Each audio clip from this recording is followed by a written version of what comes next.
the ashes, the spirits light up the night, looking down.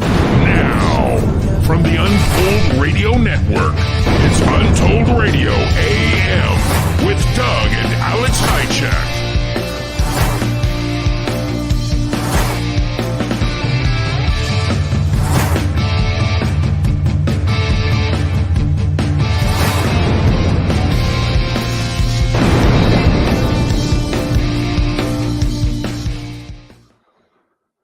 Hey, everybody. Welcome to another edition.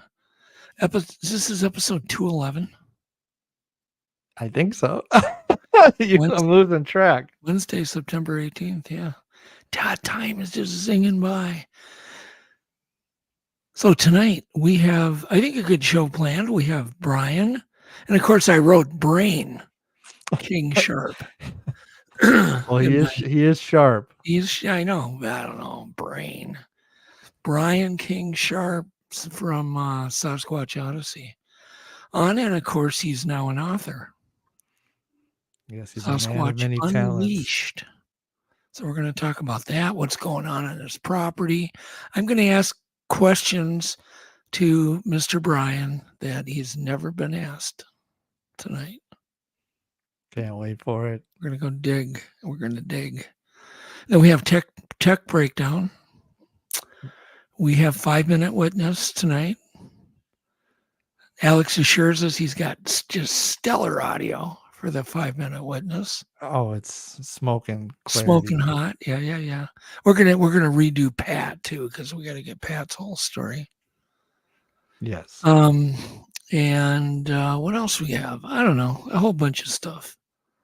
But I've been hearing about this. This is all just speculation, but hearing about this crazy situation in Lebanon where a lot of pagers, walkie-talkies, and now I've even heard some iPhones. It's a speculation, have been going pew-pew and been causing some problems, if you know what I mean.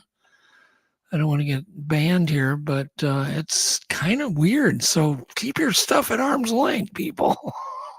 Right. Yeah, because we don't know. Is this some kind of, did somebody figure out how to do this? We don't know. Yeah. That's just kind of weird. So that's weird news. Anyhow, what do we got going on? Have you ever had, I have a story because it kind of freaks me out. So have you ever had something that you've owned or been somewhere you've gone a ton of times and all of a sudden you notice something new, something huge that you just somehow missed? Like you own a car and you realize 3 years later it's a freaking convertible. Yeah, I've been there. Sunroof, or you've got a closet in your home you didn't know about. I just found out my microwave has a popcorn button. Oh, well, there you go. That's kinda. Yeah, a little bigger, but okay. Popcorn button on a microwave. That's kind of cool. So, okay, have you ever been to Quick Trip? I'm sure a million times. Yeah, of course. It's a gas station here. It's local. I needed a case of water. I had company coming over, needed a case of water. So go to Quick Trip. And of course, I walk in like an idiot and I just start going to the water cooler aisles, right? And all I see is individual bottles. And I'm like, yeah, I guess I've never seen cases. Here they have them in other places, but I don't like to buy them because they're sitting out in the sun. They store them outside. It's like, that's not good. That can't be good for water, right? Bottled water. No. Sitting out there for how long? A month, a week, who knows? So I noticed this time at Quick Trip, this big door. It says enter on it, giant enter. It's like this wide, right? Huge.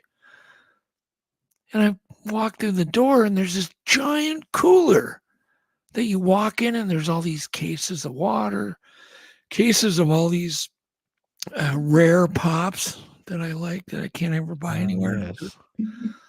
And it was just like, okay, I've been in here 100 times. I've never seen this before. I've walked right by 100 times. So it just kind of freaked me out. Did you know there's big walk-in coolers at Quick Trip? It took me a long time to realize that too.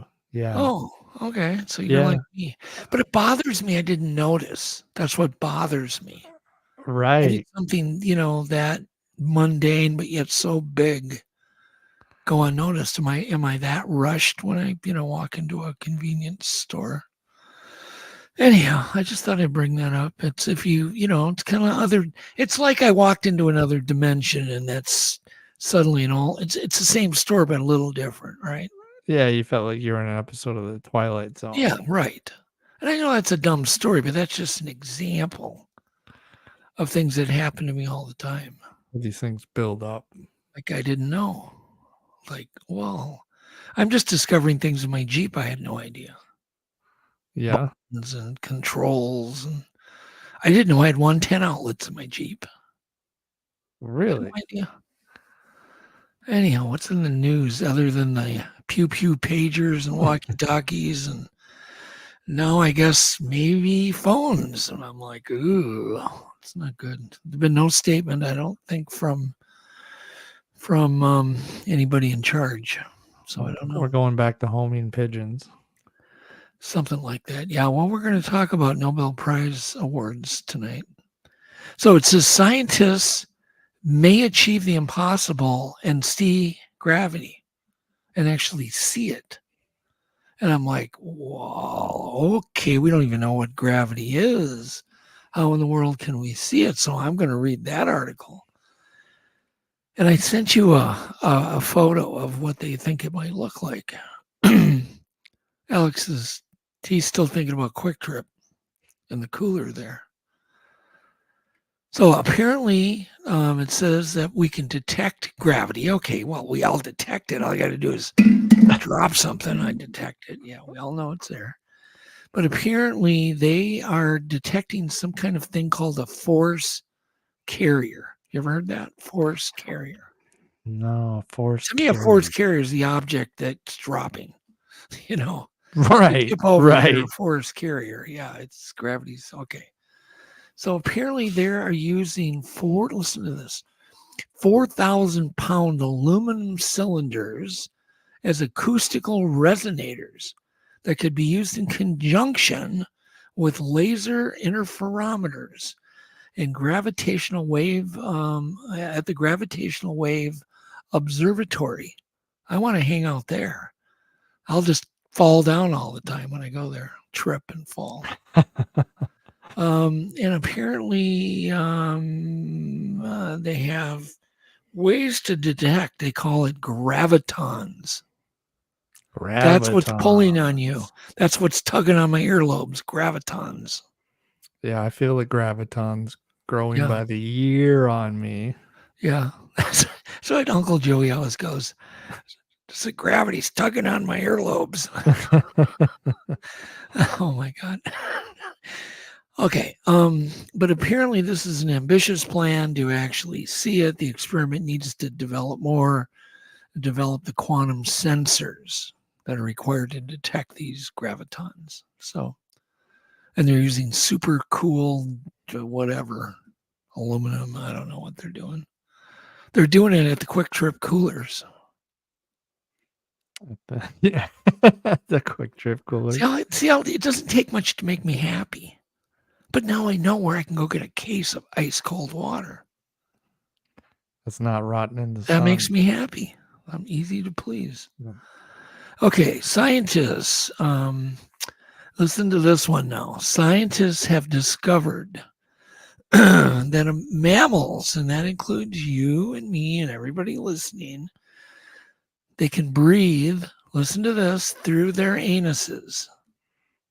And they have awarded a Nobel Peace Prize or Nobel Prize.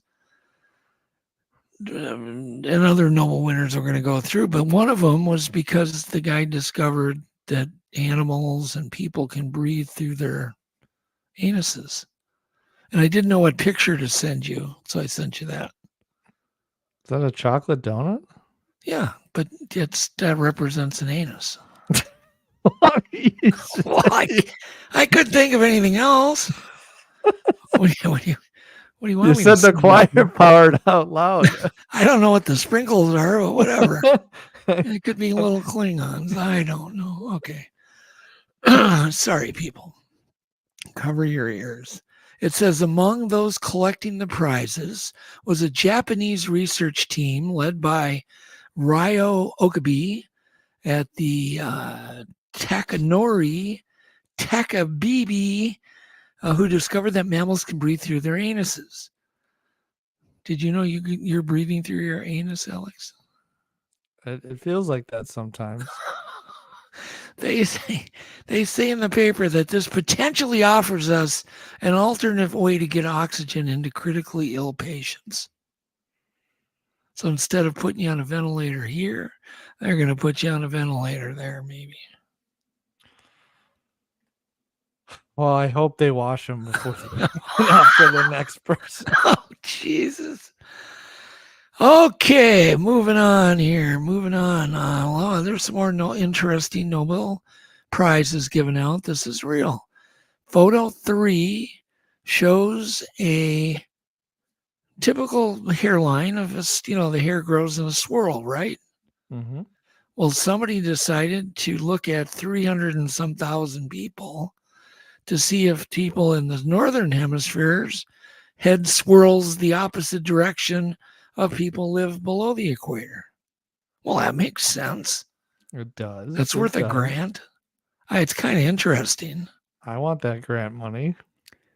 Yeah, I mean that's interesting. Did you know there was a really cool experiment that I did follow back in the 80s? And you know who Brian De Palma is? It sounds familiar. He was a director. He was a horror director. But his brother was really brilliant. So his brother had this idea to take a plant or grow grass, put a box over it so it couldn't be affected by the record player below it. And he ran a turntable below it, right? So it's turning to see what effect it would have on the grass. Now, the grass can't see the turntable turning. It is not affected by wind because there's a box over it. And the grass grew in a really tight swirl. In a swirl, just so it knew that there was something spinning underneath it, even though it's covered by a box. Do you follow me? Right. And the lights were coming from a single source. The grass grew in a spiral, so maybe that's kind of like this. Yeah, just like the Earth spinning, right? That makes sense. Right. Maybe this guy read De Palma's paper. That was back in the 80s. I was fascinated by that. That's interesting. And then they did a coin toss study, right? A coin toss? Coin toss study. Yeah. And they apparently, there was, seeing the probability of whether it's more likely to land on where it started. If it starts on heads, it's going to land on heads more often than tails. So if you want to win a coin toss, if you're going to say call tails, start it on tails. You can only hear this crap here.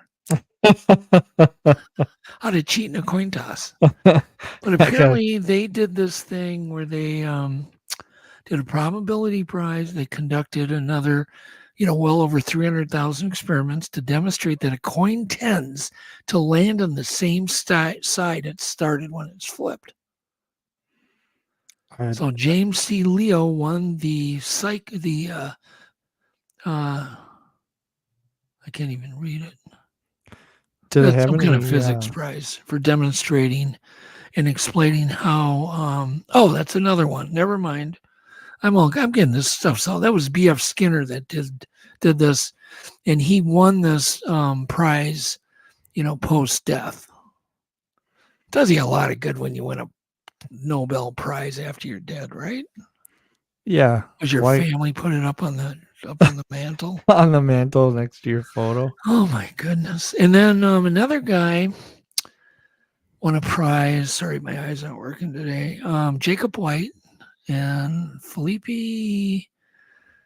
Yamashita. Nothing to do with the anal breathing. I'm glad that wasn't the guy that did the anal breathing. Okay. Yamashita won the botany prize for finding that fake plants affect how other plants look. You put a fake plant next to a real plant, and the real plant starts mimicking the fake plant. So Who knew? yeah, right. You're not going to hear this anywhere else. So if you have really nice looking fake plants, Put them next to your real plants. Yeah, and they'll copy mimic them. it. So apparently the plants attempt to mimic the leaves of nearby fake plants. Bottom line. It worked. I've been saying that plants could see ever since my dad used to plant grapes, and those grapevines would see a pole, right, or a post way beyond the reach of any shadow. So I knew it wasn't that. And they would just send a shoot out, a vine right to that post. I mean, that post could be 40 feet away and it would just send follow it. Yeah. How did it know? So then I speculated at a young age that plants can all see. So there you go. See? I didn't get a Nobel Prize. You should have. I should have. Yeah. Well, I can get one after I'm. After you're dead, you'll win one. And then there was one more I'm going to go through here. It says James C. Leo won the physics prize for demonstrating and explaining how a dead trout swims. Like what? They swim. And French-Chilean research team won the anatomy prize for studying whether hair swirls in the same direction on the heads of people in the northern and southern hemispheres. So that's that. I've never heard about dead trout swimming. You have to look that one up. Right. Are these? I don't know. How would a dead trout swim? These zombie trout? Zombie trout. Yeah, of course. That's science, I bought this guys. I went and got this in the cooler at Quick Trip. Brought to you by Quick And Trip. I have my burp button ready. Ripper makes you burp. Okay.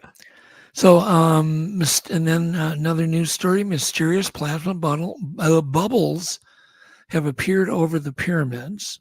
Okay, now that's kind of clickbait a bit. Super interesting. You can get rid of the hair and put up the pyramids photo I put you. We got to get Alex woke up here. I'm here. I know you're here. I think you're still thinking about that donut. Oh, yeah, the breathing donut. Maybe you'll never eat another donut ever again. So apparently cured. scientists spot plasma bubbles above the pyramids, right? And apparently they're faint. I don't know what this means. In an announcement from China's Institute of Geology and Geophysics, apparently this is where this announcement came. So apparently the country's low altitude, long range ionospheric radar or LARID detected plasma bubbles above the Midway Islands and Egypt's Great Pyramids.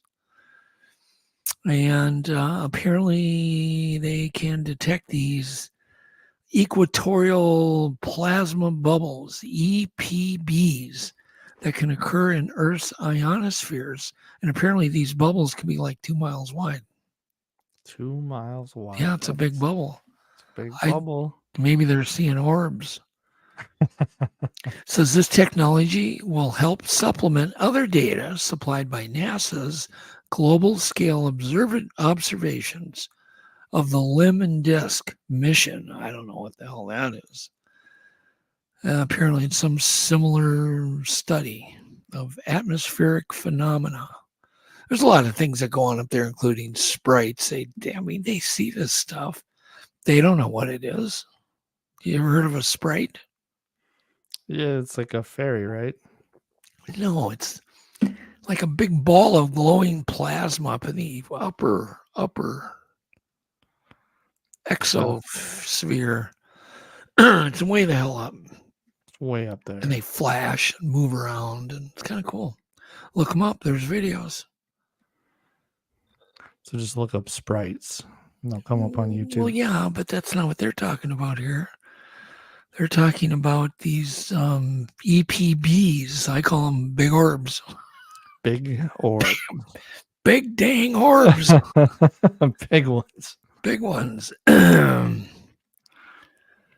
apparently these bubbles appear 50 to 400 miles above the Earth's surface.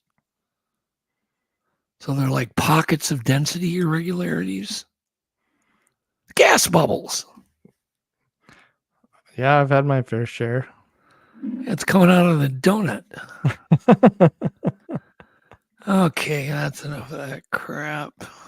I mean, this article goes on and on. I don't understand any of it.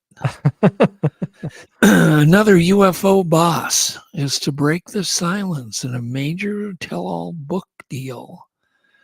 And of course, the sideline of the article is the process of disclosure has begun. This is James Hibbert, I believe. I don't know. He looks like he's seen some stuff. Yeah. So he's another high-ranking government official who investigated UFOs and UAPs, is ready to tell his story. Or maybe this is Jay Stratton. Maybe it was James Hibbert that broke the news. So Jay Stratton, the former director of the U.S. government's secretive, unidentified aerial phenomena task force, has struck a memoir deal with HarperCollins. How come you didn't strike that deal, Alex? I know. It sounds like the what truth we need. just isn't out there. It's hitting the bookshelves. Yeah, Stratton represents the most senior former U.S. government official yet to go public about their direct involvement in the investigation of UAPs or non-human intelligence. So stay tuned, eh? And we'll keep you posted here. Sounds good. We'll get him on. Get him booked. So you need to get him booked now. Right. Before he's fully booked. Yeah, book him now. I'm serious. Think I'm joking. I'm not. You're not. Wit and Alex, get on it. Okay, then people across West Virginia reported seeing a very bright light flying across the sky. And this was in Clarksburg, West Virginia. This was taken. That is intense. That's Yeah, it is bright. right. People across West Virginia reported seeing a very bright light flying across the sky, but it was not a comet or a meteor. It was actually a rocket. So they're saying this was SpaceX launched one of those giant Falcon 9 rockets from the Kennedy Space Center in Cape Canaveral. So that was Tuesday morning. And apparently this rocket is part of the Polaris Dawn mission, which hopes to complete the first ever private spacewalk, which happened, right? Did you see that? The first spacewalk? Yeah, the private one. It's No, just a dude that paid money to go walk in space. You didn't see it? I watched it already. No. I missed it. How much did he pay? I must have grabbed this article like a week ago. Like last Wednesday night. So this is a guy. So who paid. this is what we call old untold news. This light, old untold news. It was untold to me. Yeah, well, you didn't know anything, right? It did not. Okay, let me know in the comments. Do you guys read the news every day? I really would like to know. I'm curious. Everybody in comments, just say yes or no. You read the news every day or you don't. Some people read it once a week. How often do you read the news, Alex? Be honest. Sometimes. Sometimes. What does that mean? What does sometimes mean? It depends how worried I am. Oh my God. Okay. But I think that's normal. I think that's actually kind of normal. Yeah. All right. That's enough of all that crap, including the anus breathing. Enough of that. We have the untold word of the week. I want to go through it. It's a word you can use every week. We're just going to do this real quick word. Can I cue it up? It's a new invented word. Yeah, of course you can cue it up. All right, guys. Here's the word of the week. You're gonna explain.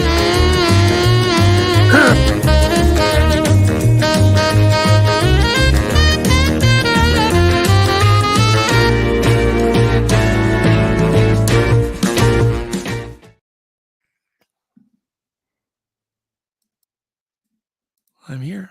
I am here. All right. Did you see the word? Yes. Can you pronounce the word? Crapella. Crapella. Crapella. Yeah. Crap. I don't know why I can't say that. Yes. Crapella. And that, you know what, a cappella, right? Yeah. That's a Yeah. group or a solo Yeah. singing without any instruments, right? Mm-hmm. A cappella, but a crapella is when a guy's singing with headphones on. Yeah, he's really bad at it. And he's bad. He sounds like crap. So you can and we see that once in a while. Yeah, we do. You walk in on somebody and they're singing away with their headphones on. Yeah, or like That's a guy to now Starbucks. called a crapella. Singing yeah. Completely worthless word, but I thought it was fitting for Yeah. tonight's theme, right? I got a theme going here. Have you ever seen that? A guy at Starbucks with his headphones on, just singing Oh yeah, away? and they don't even know that you can hear them. Right. They somehow think that you can't hear them singing. Because you can't hear them. Right. Well, they can't hear. I don't know what Well, they do, you know what I mean? They can't hear you, so you can't hear but them. it really sounds bad Yeah. when somebody's singing to headphones. Oh my God. All right. Anyhow, just remember a crapella. All right. We have our 5-minute witness section up now. So we're going to move on to that. And this is John's encounter. And I'm just going to bow out and let you take it away. Okay, just 1 second, guys. Here we go.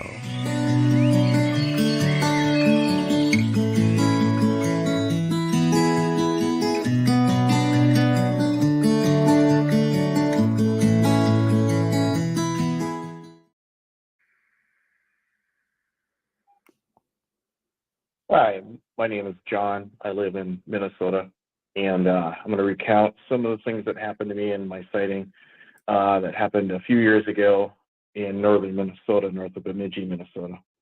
A group of us had gone up to an active property north of Bemidji that's had some sightings and activity over the years, and I'd been a frequent visitor up there as well, doing some investigations and so forth like that.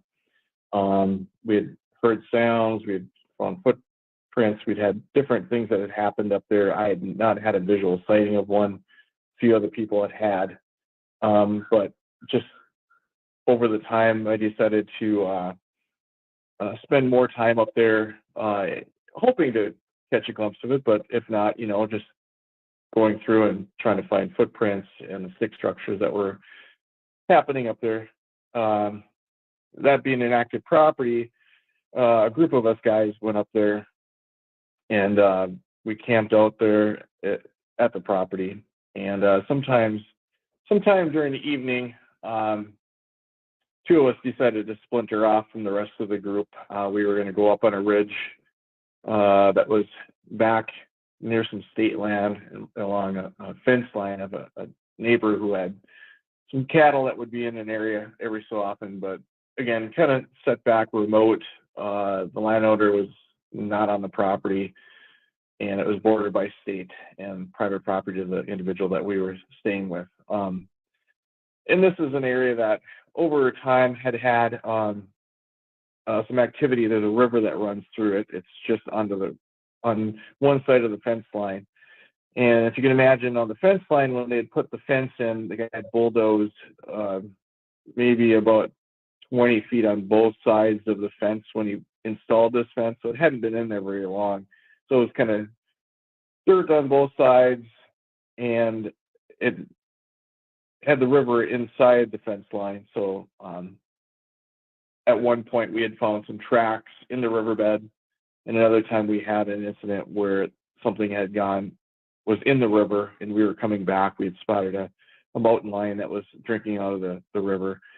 And when it took off, the mountain lion, as we sat there, whatever it was in the brush, got real defensive because we weren't moving on, and threw a log into the water and went through the river and up the other bank. We never did see it, but from whatever would throw something, definitely was not capable of any animal that I'm aware of. And so anyways, that was the reason I and the other gentleman decided we were going to go sit up on this ridge that overlooked that river, and we were going to be on the outside of the fence line. As we were walking out there, it was getting close to dark. The ground was very uneven. The guy who had bulldozed it a few years earlier had taken out boulders. So when you're walking, you're looking down a lot at your feet. It's very difficult to not trip if you were just looking straight forward. And I would look up, I'd look down, look up whereas we were walking, and the fence line ran for quite a few yards until it went up over the top of a ridge. And that was kind of where we were heading. And at one point, the gentleman that was with me happened to be looking down just as I was looking up at the fence line. And from right to left, I watched what I can only describe is a very fast, bipedal, dark-colored, hairy, like animal sprinting. It looked like a very tall man, and it went over the top of the fence. The fence is 54 inches, barbed wire. It went over almost like a hurdler. I couldn't even say a word, and I was expecting Mike, the guy that I was with, to actually have seen the same thing I did, not realizing he was looking down at his feet because of the uneven terrain we were going over.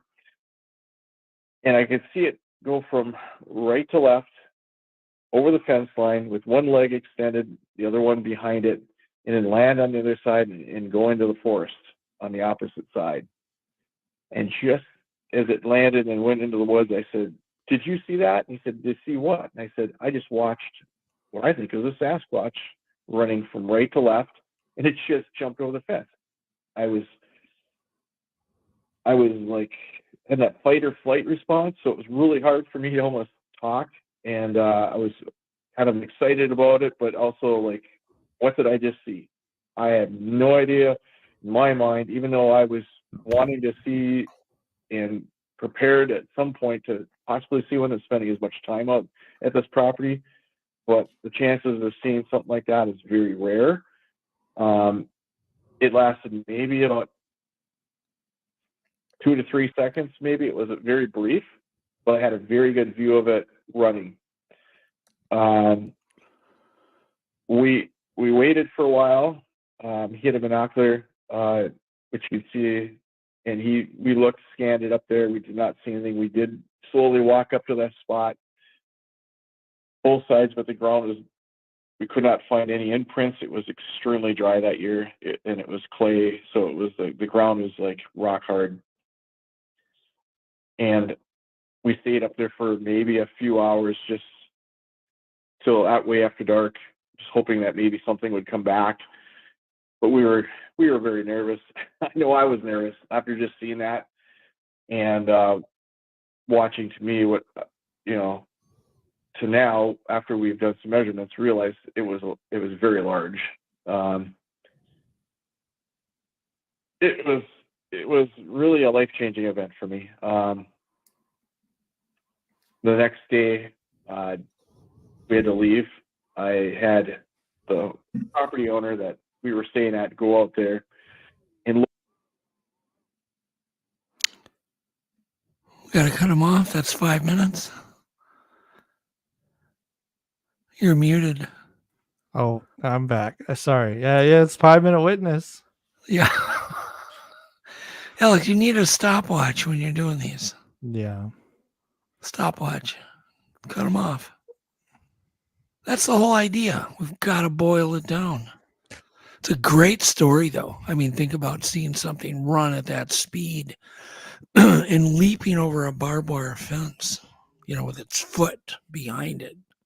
That's pretty cool.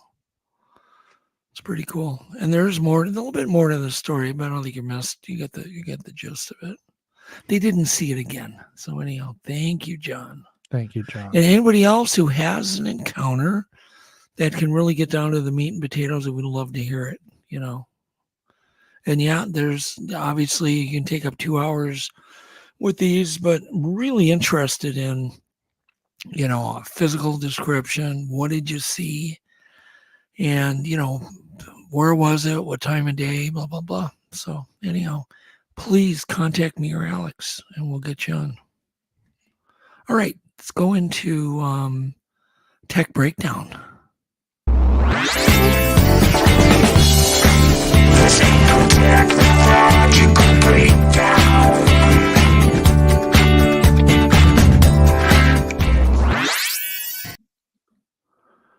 There we go. Thank you for that great bumper job. I was just bumping away. Nice low budget. Anyhow, so the motto here of tonight's theme is just be prepared. And a lot of people don't. Sorry, What's Brian's laughing at me.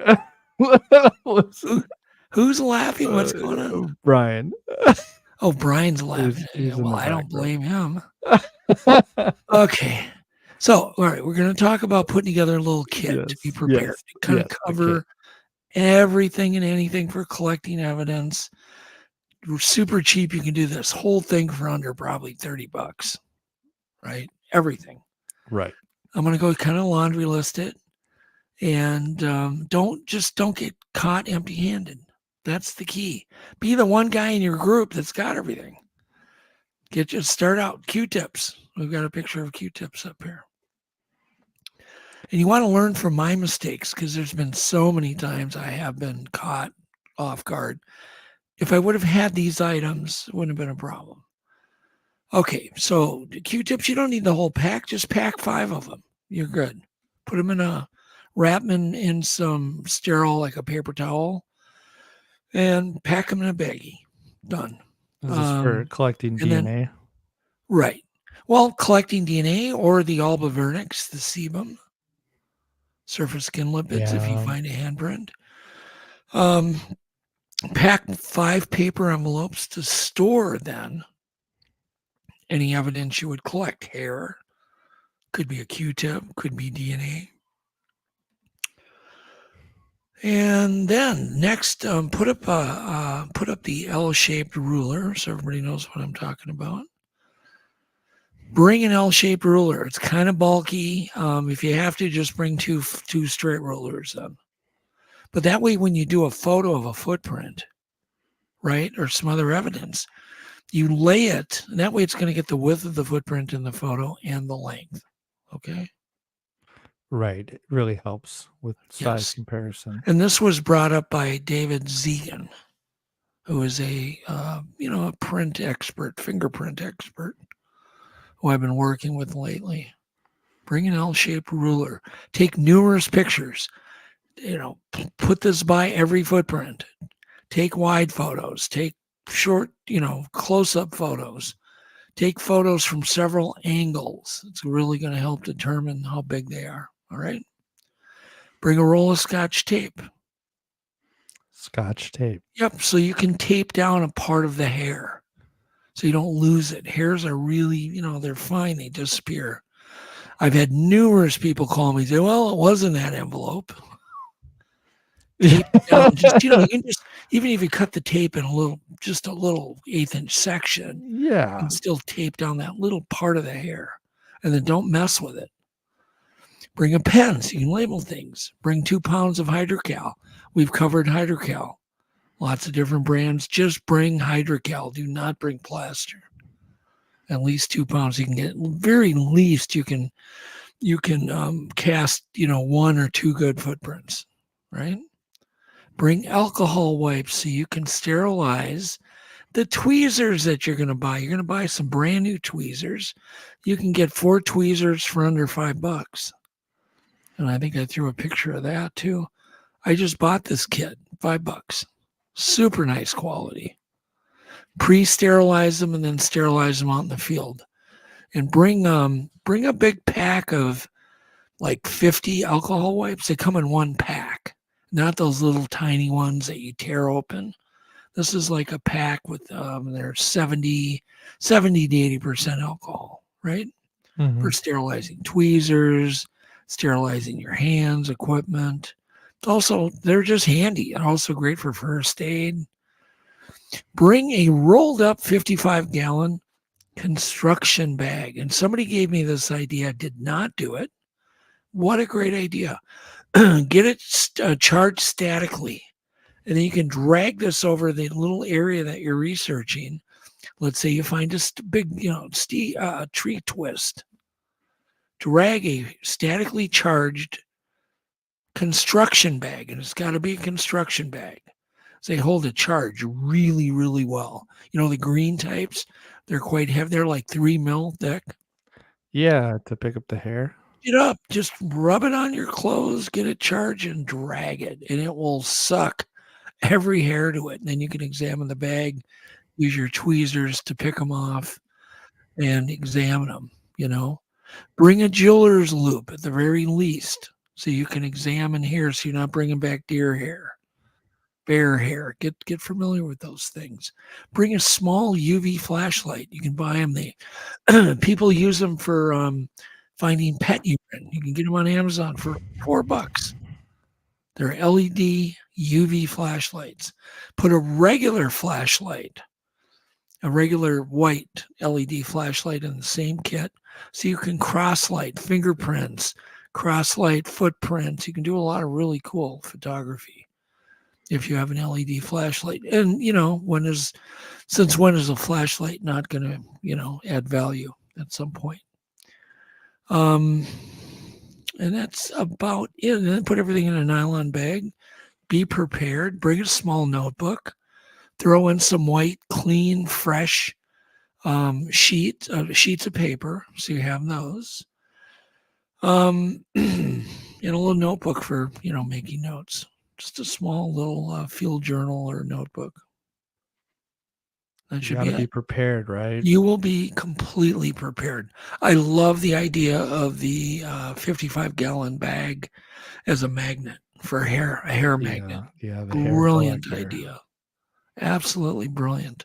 I heard that idea actually live when we were up at Snell because we had Starlink. Somebody had suggested that we didn't have one.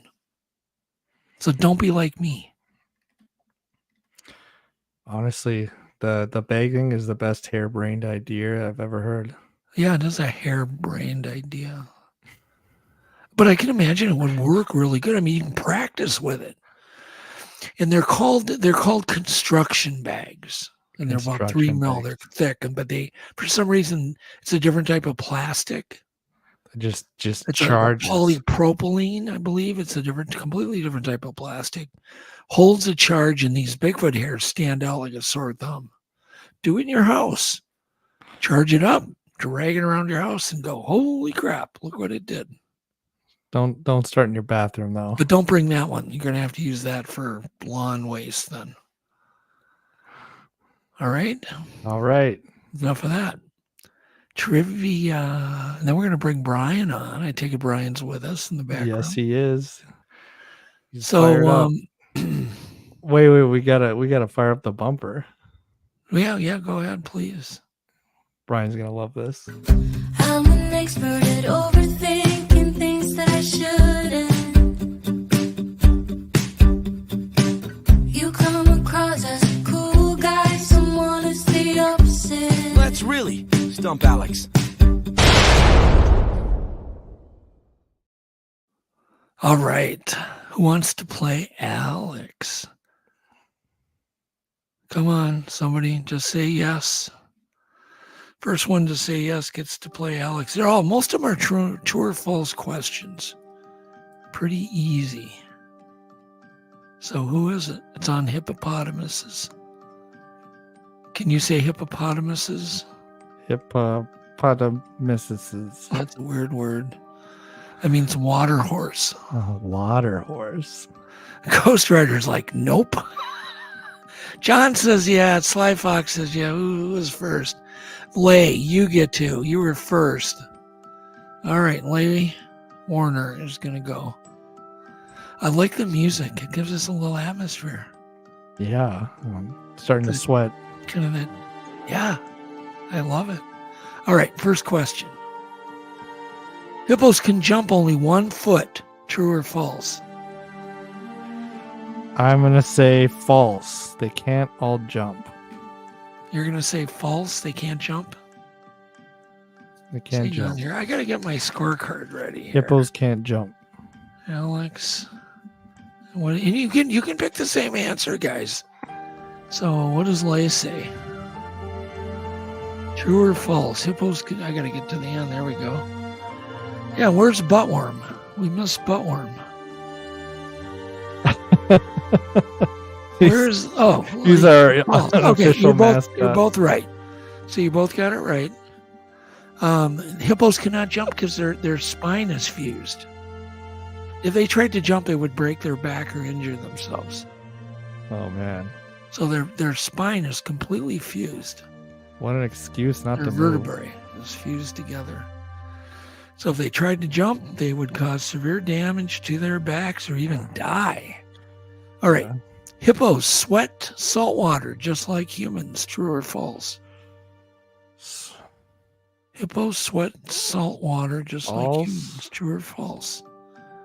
Alex says false. What say you, Lay? That music is ticking away. Lay says false. No, yeah, Lay says false. You're both right. They actually sweat. They call it blood sweat. It's a combination of blood and other fluids. It's not salt water, though. Did you know that, Alex? No. They sweat blood. That's what I do at work. Yeah, that's where that saying came from. Okay, they are one of the deadliest animals in Africa. True or false? They are the most deadly animal. Oh, false. Look how cute he is. Is that false or true? What do you say? False. False. What says Lay? Lay says true. Lay is right. Oh no. So she's on a roll, man. She's gotten 3 right. You're down one. How many people do they kill a year? They kill 500 people a year Jesus. because they can run pretty quick. So how do They're very- people?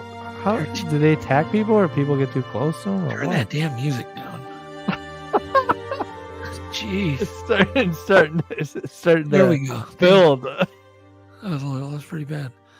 So yeah, they have this cute, cuddly appearance, but they're actually the most deadly animal in Africa. And they kill more people every year than lions, elephants, and buffaloes combined. Isn't that crazy? It's because they're so territorial. And and I've told you this story, maybe you remember. Your father stuck his hand, his whole arm, in the mouth of a hippo.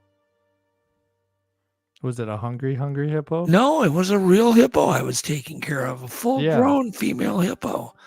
And somebody had walked by and thrown a plastic straw down its throat. And you got it. And it was gagging. I reached in there and grabbed it and pulled it out. So would you have done that knowing this fact? Hell no. I didn't even think about it. I just, they always have their mouth open often. Yeah, it'd be a good Samaritan. That's why they threw the straw in it, because they have their mouth open. Mm. Just trying to keep cool. I was at a circus I worked at when I was a young lad.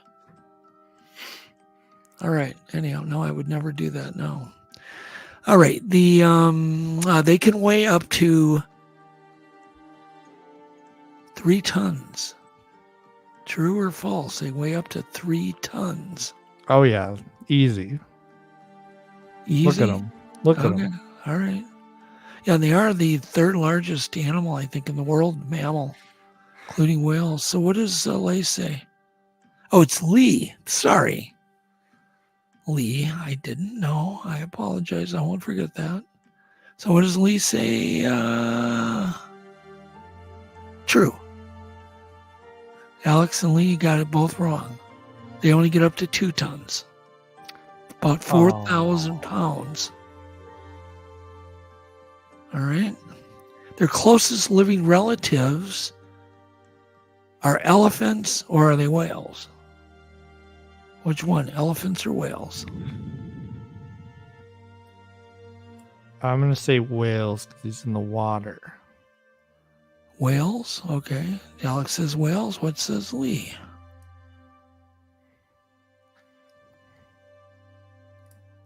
Maybe she already answered. No, I'm waiting.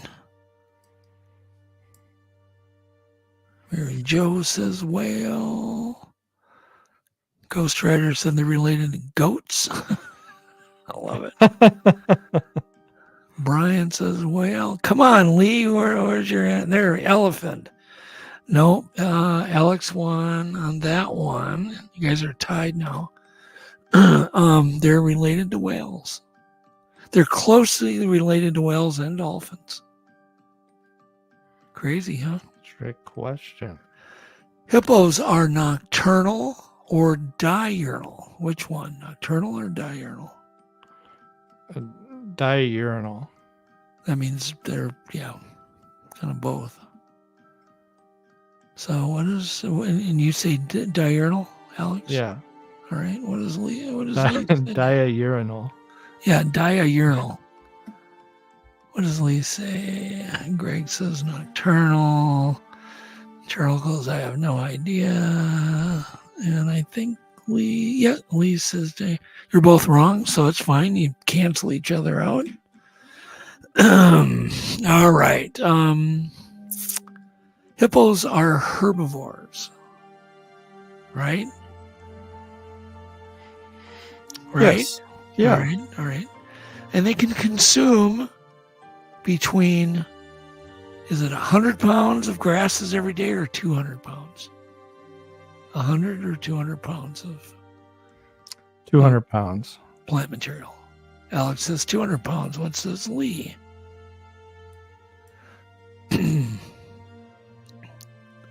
Sly Fox says 200. John Hare says 200. Jen Survey says. Survey says 200, but what does Lee say? Lee's doing the Alex. She's waiting to see what other people. Oh, she said 200. I'm sorry. It's 100. You're both wrong. They eat 100 pounds of plant material a day. That's average. That's it. I mean, there may be one hippo out there that eats 200, but we don't know about that. So, hippo calves are very dependent on mother's milk during their first few months. However, some calves will refuse to drink milk and only eat vegetation. In other words, they're born, they start munching grass right away. Is that true or false? I'm guessing true. Alex says true. A hippo gets born within 4 seconds. It's eating grass. Yeah, right out of the chute. And she says false. Alex says true. She says false. Alex, you're right. Lee, you got that one wrong. Yeah, apparently some hippos just say, hey, I don't like milk, and they just start eating grass. They refuse to eat nurse. Yep. All right. Hippos can live either 30 or 45 years or 75 years. Which one? 30, 45, or 75? 30. Alex says 30. Lee, what do you say? 30, 45, or 75 years? We got Bat Mom says 35. Mary Jo says 45. Jen says 70. Gil says 45. What is... Oh, there. She answers quick. She said 45. And she is right. What did you say, Alex? I don't remember. 30. She now pulls ahead. They live 45 years average, although one did live 65 years in captivity. One. But generally in the wild, they live 45 years. And they can average about 35 years. But a lot of them live 45. So that's the correct answer. All right. Let's see here. Only got two more, I think. The biggest threat to hippos is crocodiles or lions or humans. What's the biggest threat to hippos? Crocodiles, lions, or humans? Humans. Alex says humans. What say Lee? Crocodiles, lions, or humans?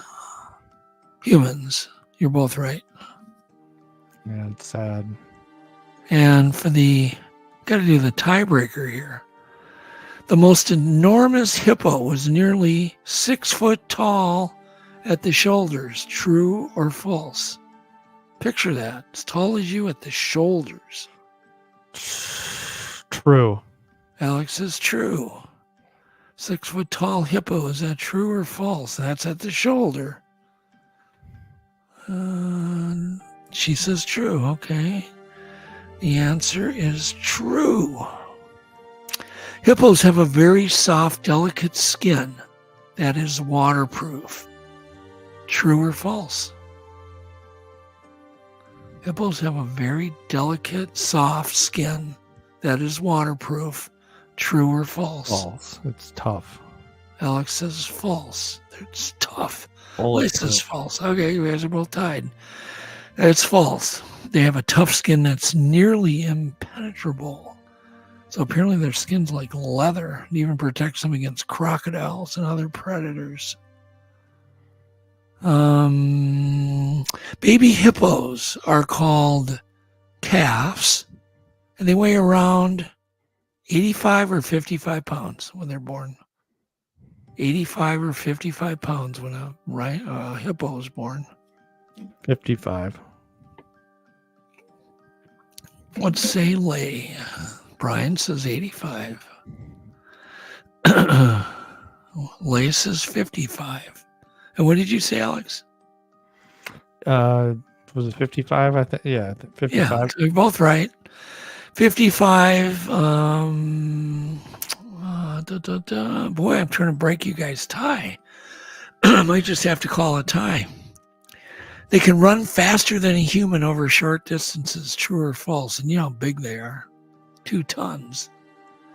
So how is that? They can run faster than humans over short distances. True or false? What say you, Alex? True. Alex says true. What says Lay? Or Lee. Why do I keep saying Lay? Lee, what say you? Maybe she already answered. I gotta look. Tick, tick, tick, tick, tick. She said true. So you're both right. Dang you guys. I literally only have one more question. So you guys are going to go out of this tying. We'll have to do a rematch, Lee. Hippos have been known to attack crocodiles when threatened. True or false? Hippos will attack crocodiles when threatened. Oh, false. They're so cute. No, come on. What's your answer? False. False? Okay. Look at that little Bulbasaur. And Lee says true. It's the answer is true. She beat you. No.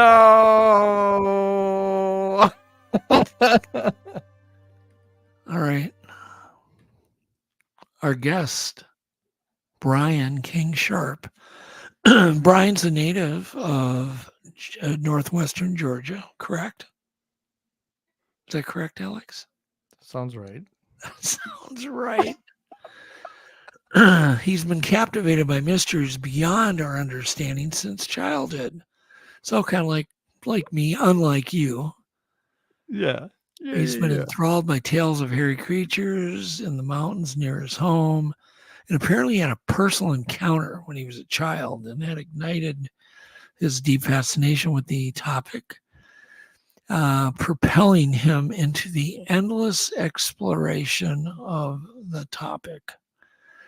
And he had a 16-year career in law enforcement. And then Brian turned his passion into a hobby by starting a podcast, Sasquatch Odyssey. And little did Apparently he know his the hobby juggernaut evolved evolved into a full-time job. Yes, it We know how that evolved. goes. Yeah. Yes. I've done that over and over and over. Yes, you have. All I do is do hobbies full-time. And his podcast has become one of the most popular podcasts on the topic of Sasquatch.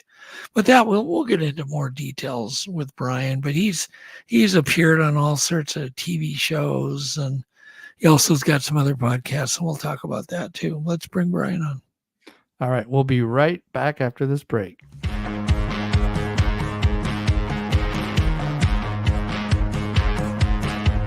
Sasquatch Unleashed. The truth behind the legend is an amazing journey by author Brian King Sharp, who hits it out of the park in this new Bigfoot book, a book that will force you to ponder the very mysterious world we all share, featuring IBT technology. Available from Amazon, Hanger One Publishing. Order your copy today.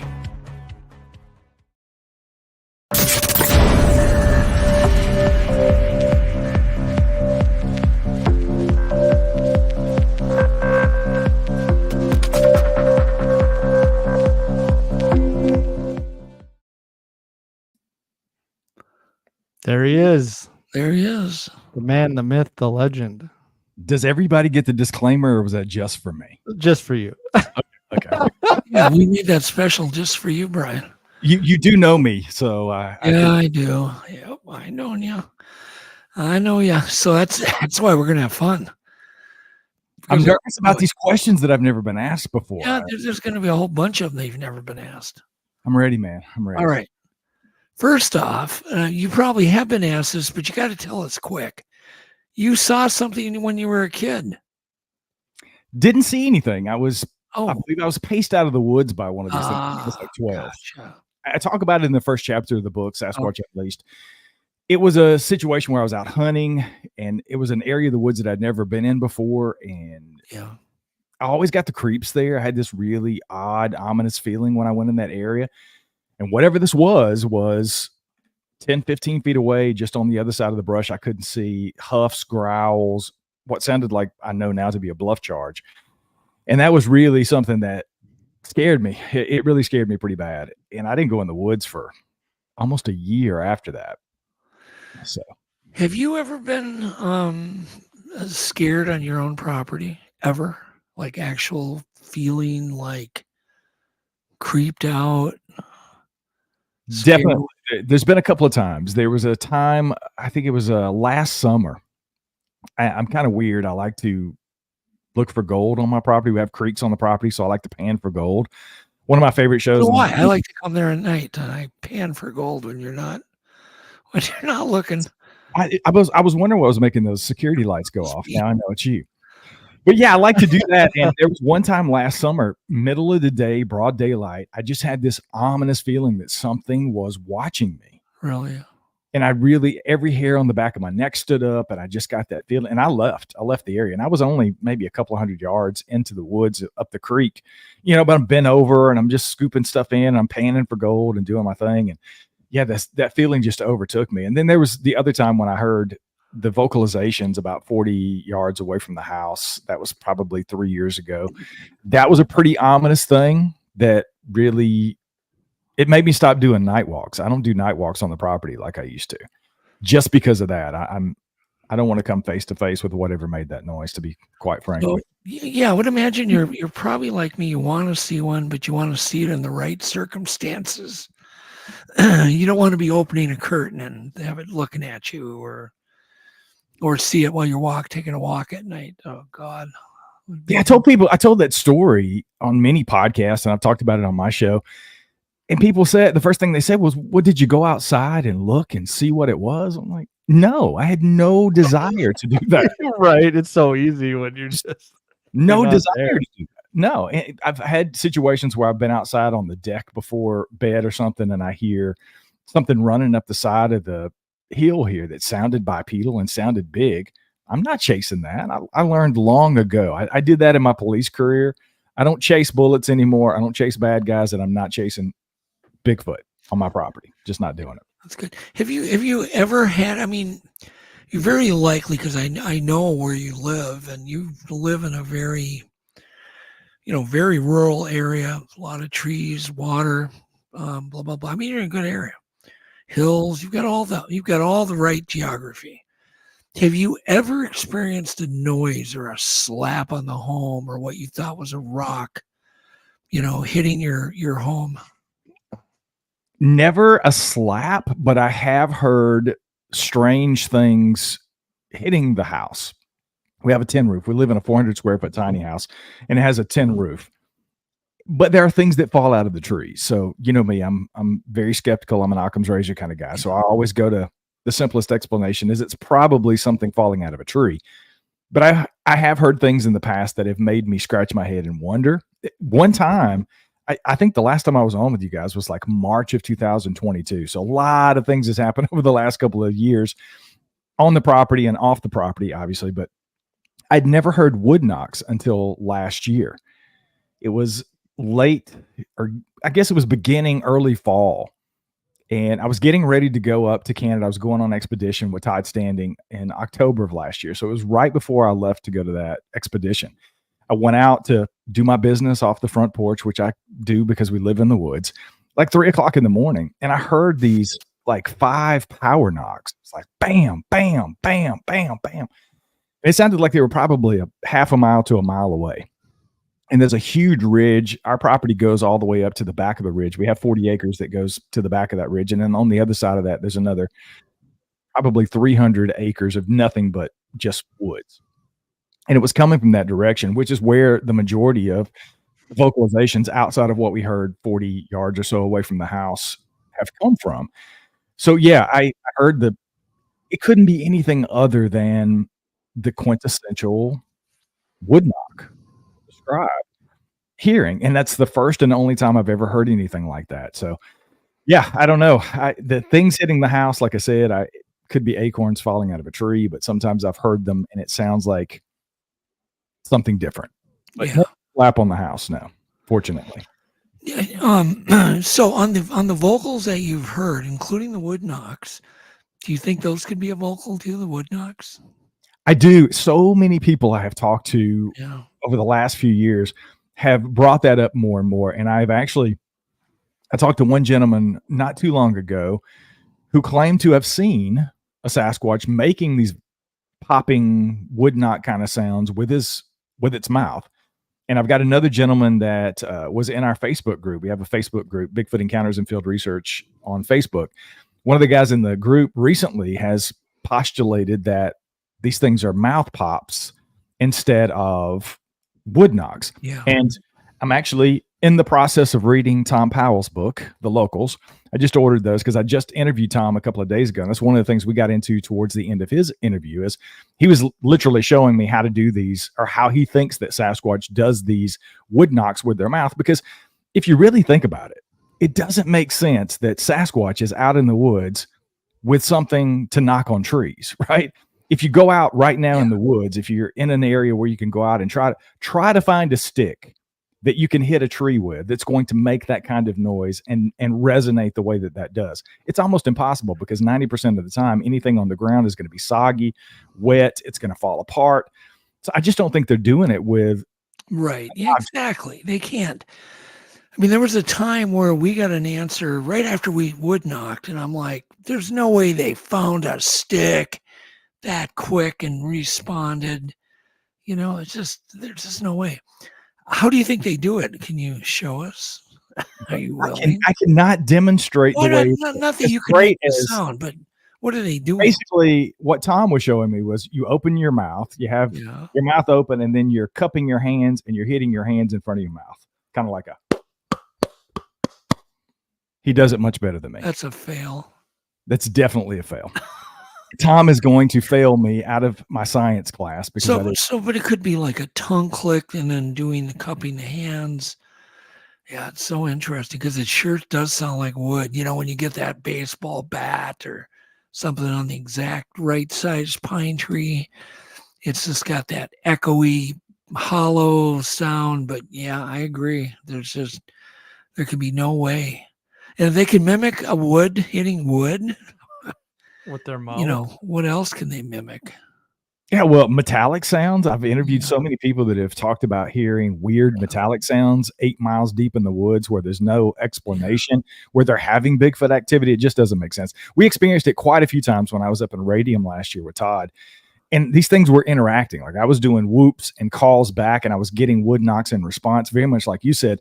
There's no time for them to be able to do that. Like you can't find a rock or, you know, Todd postulates that they're using rocks on rocks at times and or rocks on trees. I don't know. I tried to demonstrate that while I was up there. I took a big rock and smacked the side of one of these huge trees. That hurts like hell, dude. Yeah, I don't think that's what's going on, but definitely that. Yeah, I've heard the rock the two rocks banging together. That kind of makes sense, but they could be mimicking that too. They Yeah, could be. I agree.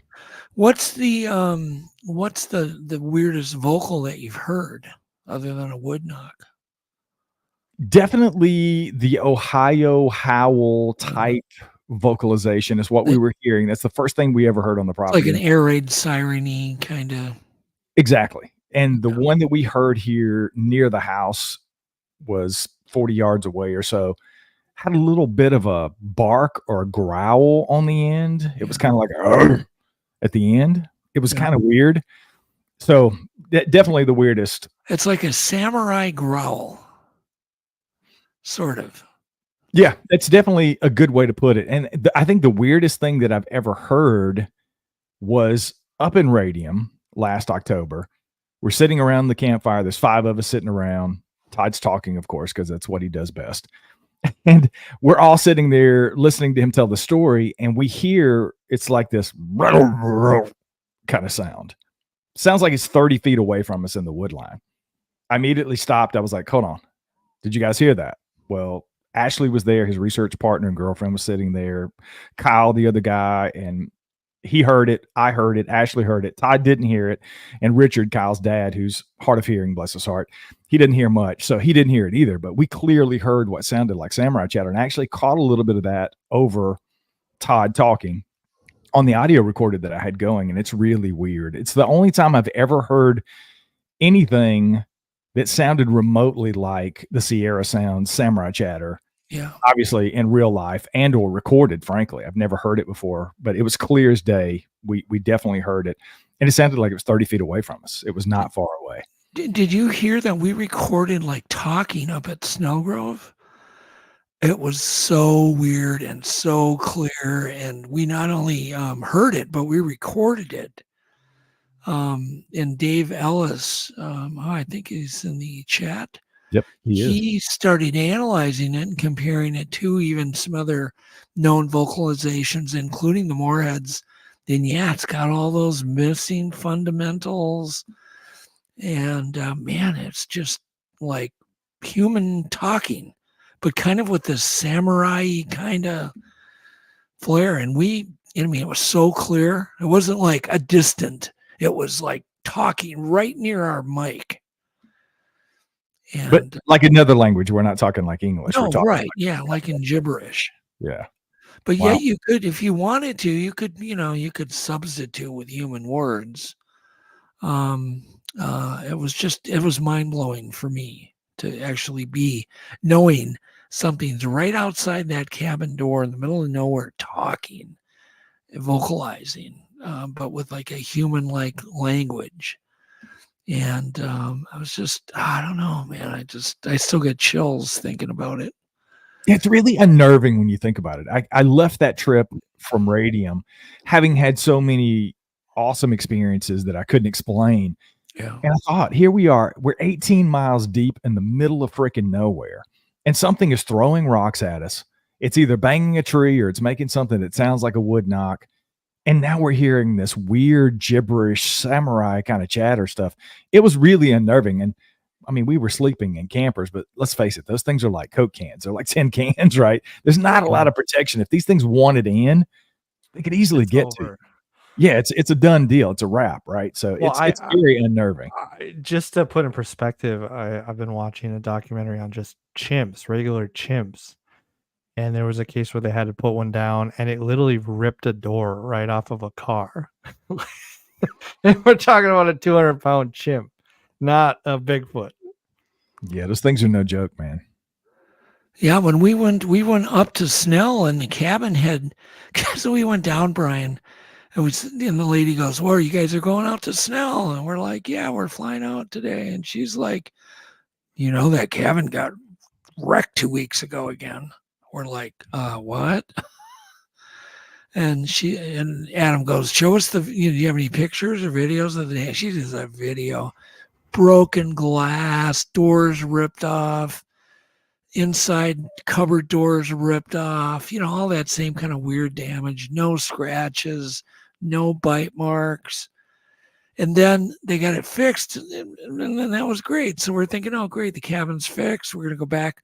We walked down to the dock, Brian, to get in the plane, and the pilot goes, oh, we're taking you out to Snell today. And we're like, yeah. And he goes, did you hear what happened after we got the cabin fixed? And I'm like, no. He goes, something pushed a tree on top of the roof. So it's just something doesn't like that cabin. And I talked to the owner, and he said, yeah, that cabin has cost me a fortune to keep it in repair. So Wow. It's crazy. They knew you were coming, Doug. You're like a magnet for this I don't stuff. know, man. It's craziness. Just, doesn't the existence of this creature bother you? Like it bothers me? Like we deal with it every day. You do, and I know I do. Every day I deal with this. And yet it still bugs me. Like, you know what I mean? I can't just look up in the encyclopedia or online and just, see all of the scientific photos of it and blah, blah, blah. And it just doesn't make sense. Yeah, it drives me crazy, man. I have been so skeptical for so long, and I've been on the fence, and I've had experiences recently just over the last less than a year that have completely taken me past the point of wondering if these things exist to knowing that they exist. And now I'm in this weird place of all I'm focused on is what they are, why we can't find them, why we don't have them scientifically recognized. All of the things just spiral around in my brain constantly. And it drives me insane. It really does. It keeps me up a lot of nights. I get up and start working sometimes at 4:00 in the morning because it just bugs me so much that I want to learn as much as I possibly can. It's one of the reasons I started Tom's book after I had the conversation with him a couple of days ago, is just getting as much knowledge and frankly, anything I can get that would push me in a direction one way or the other. To now I'm more about recognition. I want to get these things recognized. And I know that's not everybody's cup of tea. It's not, plenty of people say, I'm not trying to prove this to anybody. I know, but knowing's not enough for me. But here's the thing, Brian, you have to deal with this mystery every day. Oh yeah. Because you're interviewing, how many witnesses have you interviewed by now in your life? I'm over 500 episodes of Sasquatch Odyssey. Yeah, you've interviewed at very minimum 500. 600-700 people. Yeah, probably. If you figure in speaking engagements and going to conferences and just talking to people on the spot in person, probably 1,000 people at this point. No, okay, so Probably easy.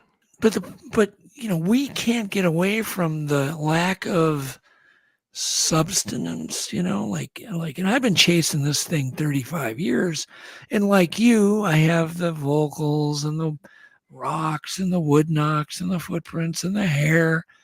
All very physical, but yet I still feel very like I'm going crazy, just going nuts.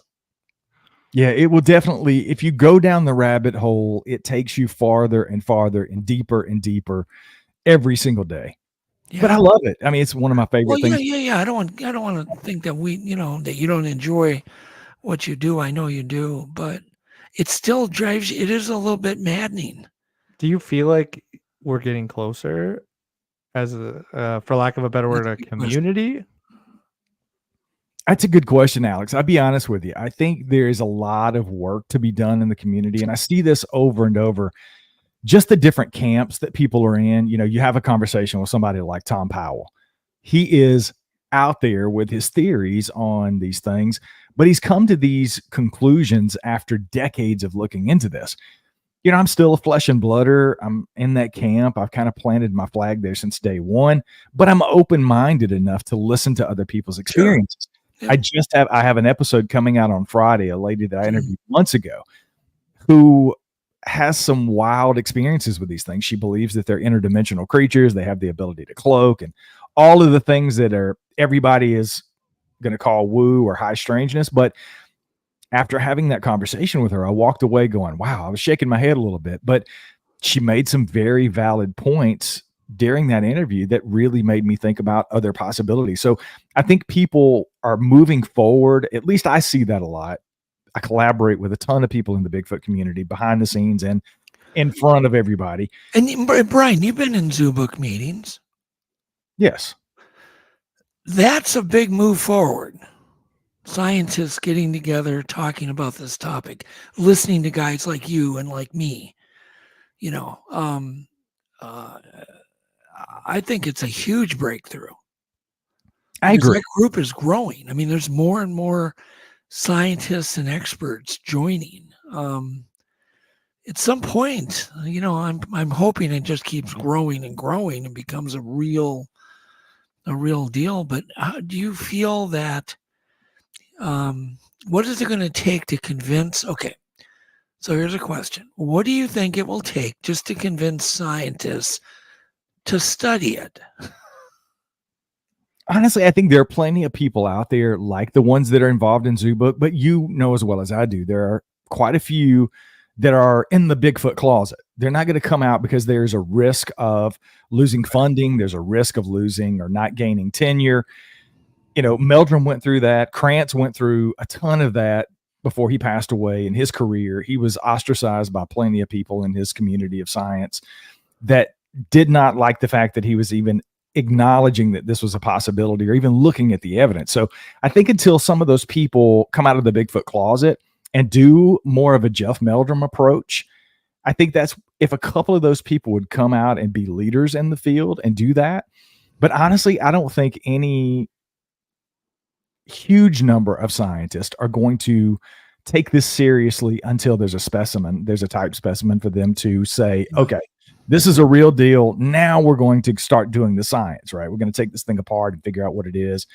And until that happens, I don't see a whole lot of movement, honestly, outside of people who have a hobby type interest, who may be a scientist and looking into it because they believe there's a there. But until there's a type specimen, I don't think anybody in the scientific community at large is going to take a huge interest in studying. What if, though, like Darby gets a number of full sequences, DNA? Do you think that might get some more interest? I think it certainly would. That's something that I've thought about tons and tons of times because there's a whole other underbelly of conversations to get in as far as collecting a specimen or not, what the NAWAC's been trying to do for over a decade now. You get into those conversations with people, and I believe that if there was a concentrated effort, and I've had some conversations with people like Jeff from Pine Island Research about this in the past, if you get enough DNA from individuals, and you can say, we've got these 12 samples, or we've got these 15 samples that come back unknown, right? There's some sort of unknown primate. Then maybe science may perk up and say, well, if there's 12 or 15 samples that are completely unknown, this has got to be something that we need to take a look at, right? So until that happens, though, I really don't see it going any further, honestly, as far as DNA is concerned, because right now when you get a sample of something that comes back unknown primate or unknown DNA or appears to have some sort of contamination or whatever the case may be, that's all it is. But if you have 10 of those or 12 of those or 15 of those or 20 of those, then you can start building a case of like, okay, this collected here, it's unknown, but it's very similar to this. And then you can string those unknown samples together to say, now we have, these are clearly from different animals, from different specimens. There's got to be a there. So maybe somebody will take it a little bit further and get into that. But until that happens, I really don't see anything moving forward in any significant way, honestly, than where we've been in the past. I think we're racing towards all having a DNA machine on our desk like we do a copy machine. We are racing towards that point because, you know, I do see the technology getting smarter. I mean, in fact, I can hardly tell the DNA machines the labs are using from my printer. And do you remember, Brian, when we would pay, or you'd go into the office and they'd have to sign a 20-year lease on a copier? You know, I remember signing those leases. God, we're old, Doug. We're so old. Well, they were $10,000, but you had to have it. I remember signing a lease for like a color copier. It was like a 10-year lease because it was so expensive. But now they're what, $28 at Walmart or wherever you go. And the ink cartridges, yeah, that's where they get you, but they're still, they're still affordable. So you can still have a color copy machine on your desktop for $100, fully equipped with ink. Wow. 5,000, 10,000. And back in the 90s, that was probably worth 25,000. Well, DNA machines and processing is coming that direction quick. I will predict within 10 years, you, Brian King Sharp, will own your own DNA machine to process DNA. Could be. That's my prediction. I'm going to stick to it. 10 years. You'll be able to buy them at, Costco. Yeah, I mean, look at, I guess the most comparable thing that my mind goes to is like carbon printers, these things that you can now make things. Exactly. There you go. That's the best example ever. Good. Now you go to conferences and people have entire tables of things and you're like, oh my God, that's such a cool Bigfoot. Where did you get that? Oh, I made it with my carbon printer at home. Yeah. 3D printer. Yeah, my 3D printer. Wow, yeah. But I remember when those things were when they first came out, like $30,000. You can get them on eBay now or Amazon for $100 and they work really well. Yep. And it's scary. Alex has got a big room set up. How many 3D printers do you have? I think like 10 or 11.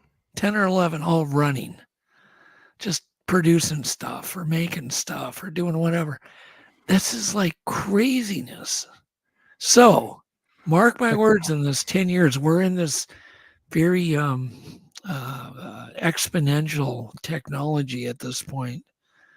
So basically, even if the scientists aren't willing to do the hard work, if it's affordable, we can do it.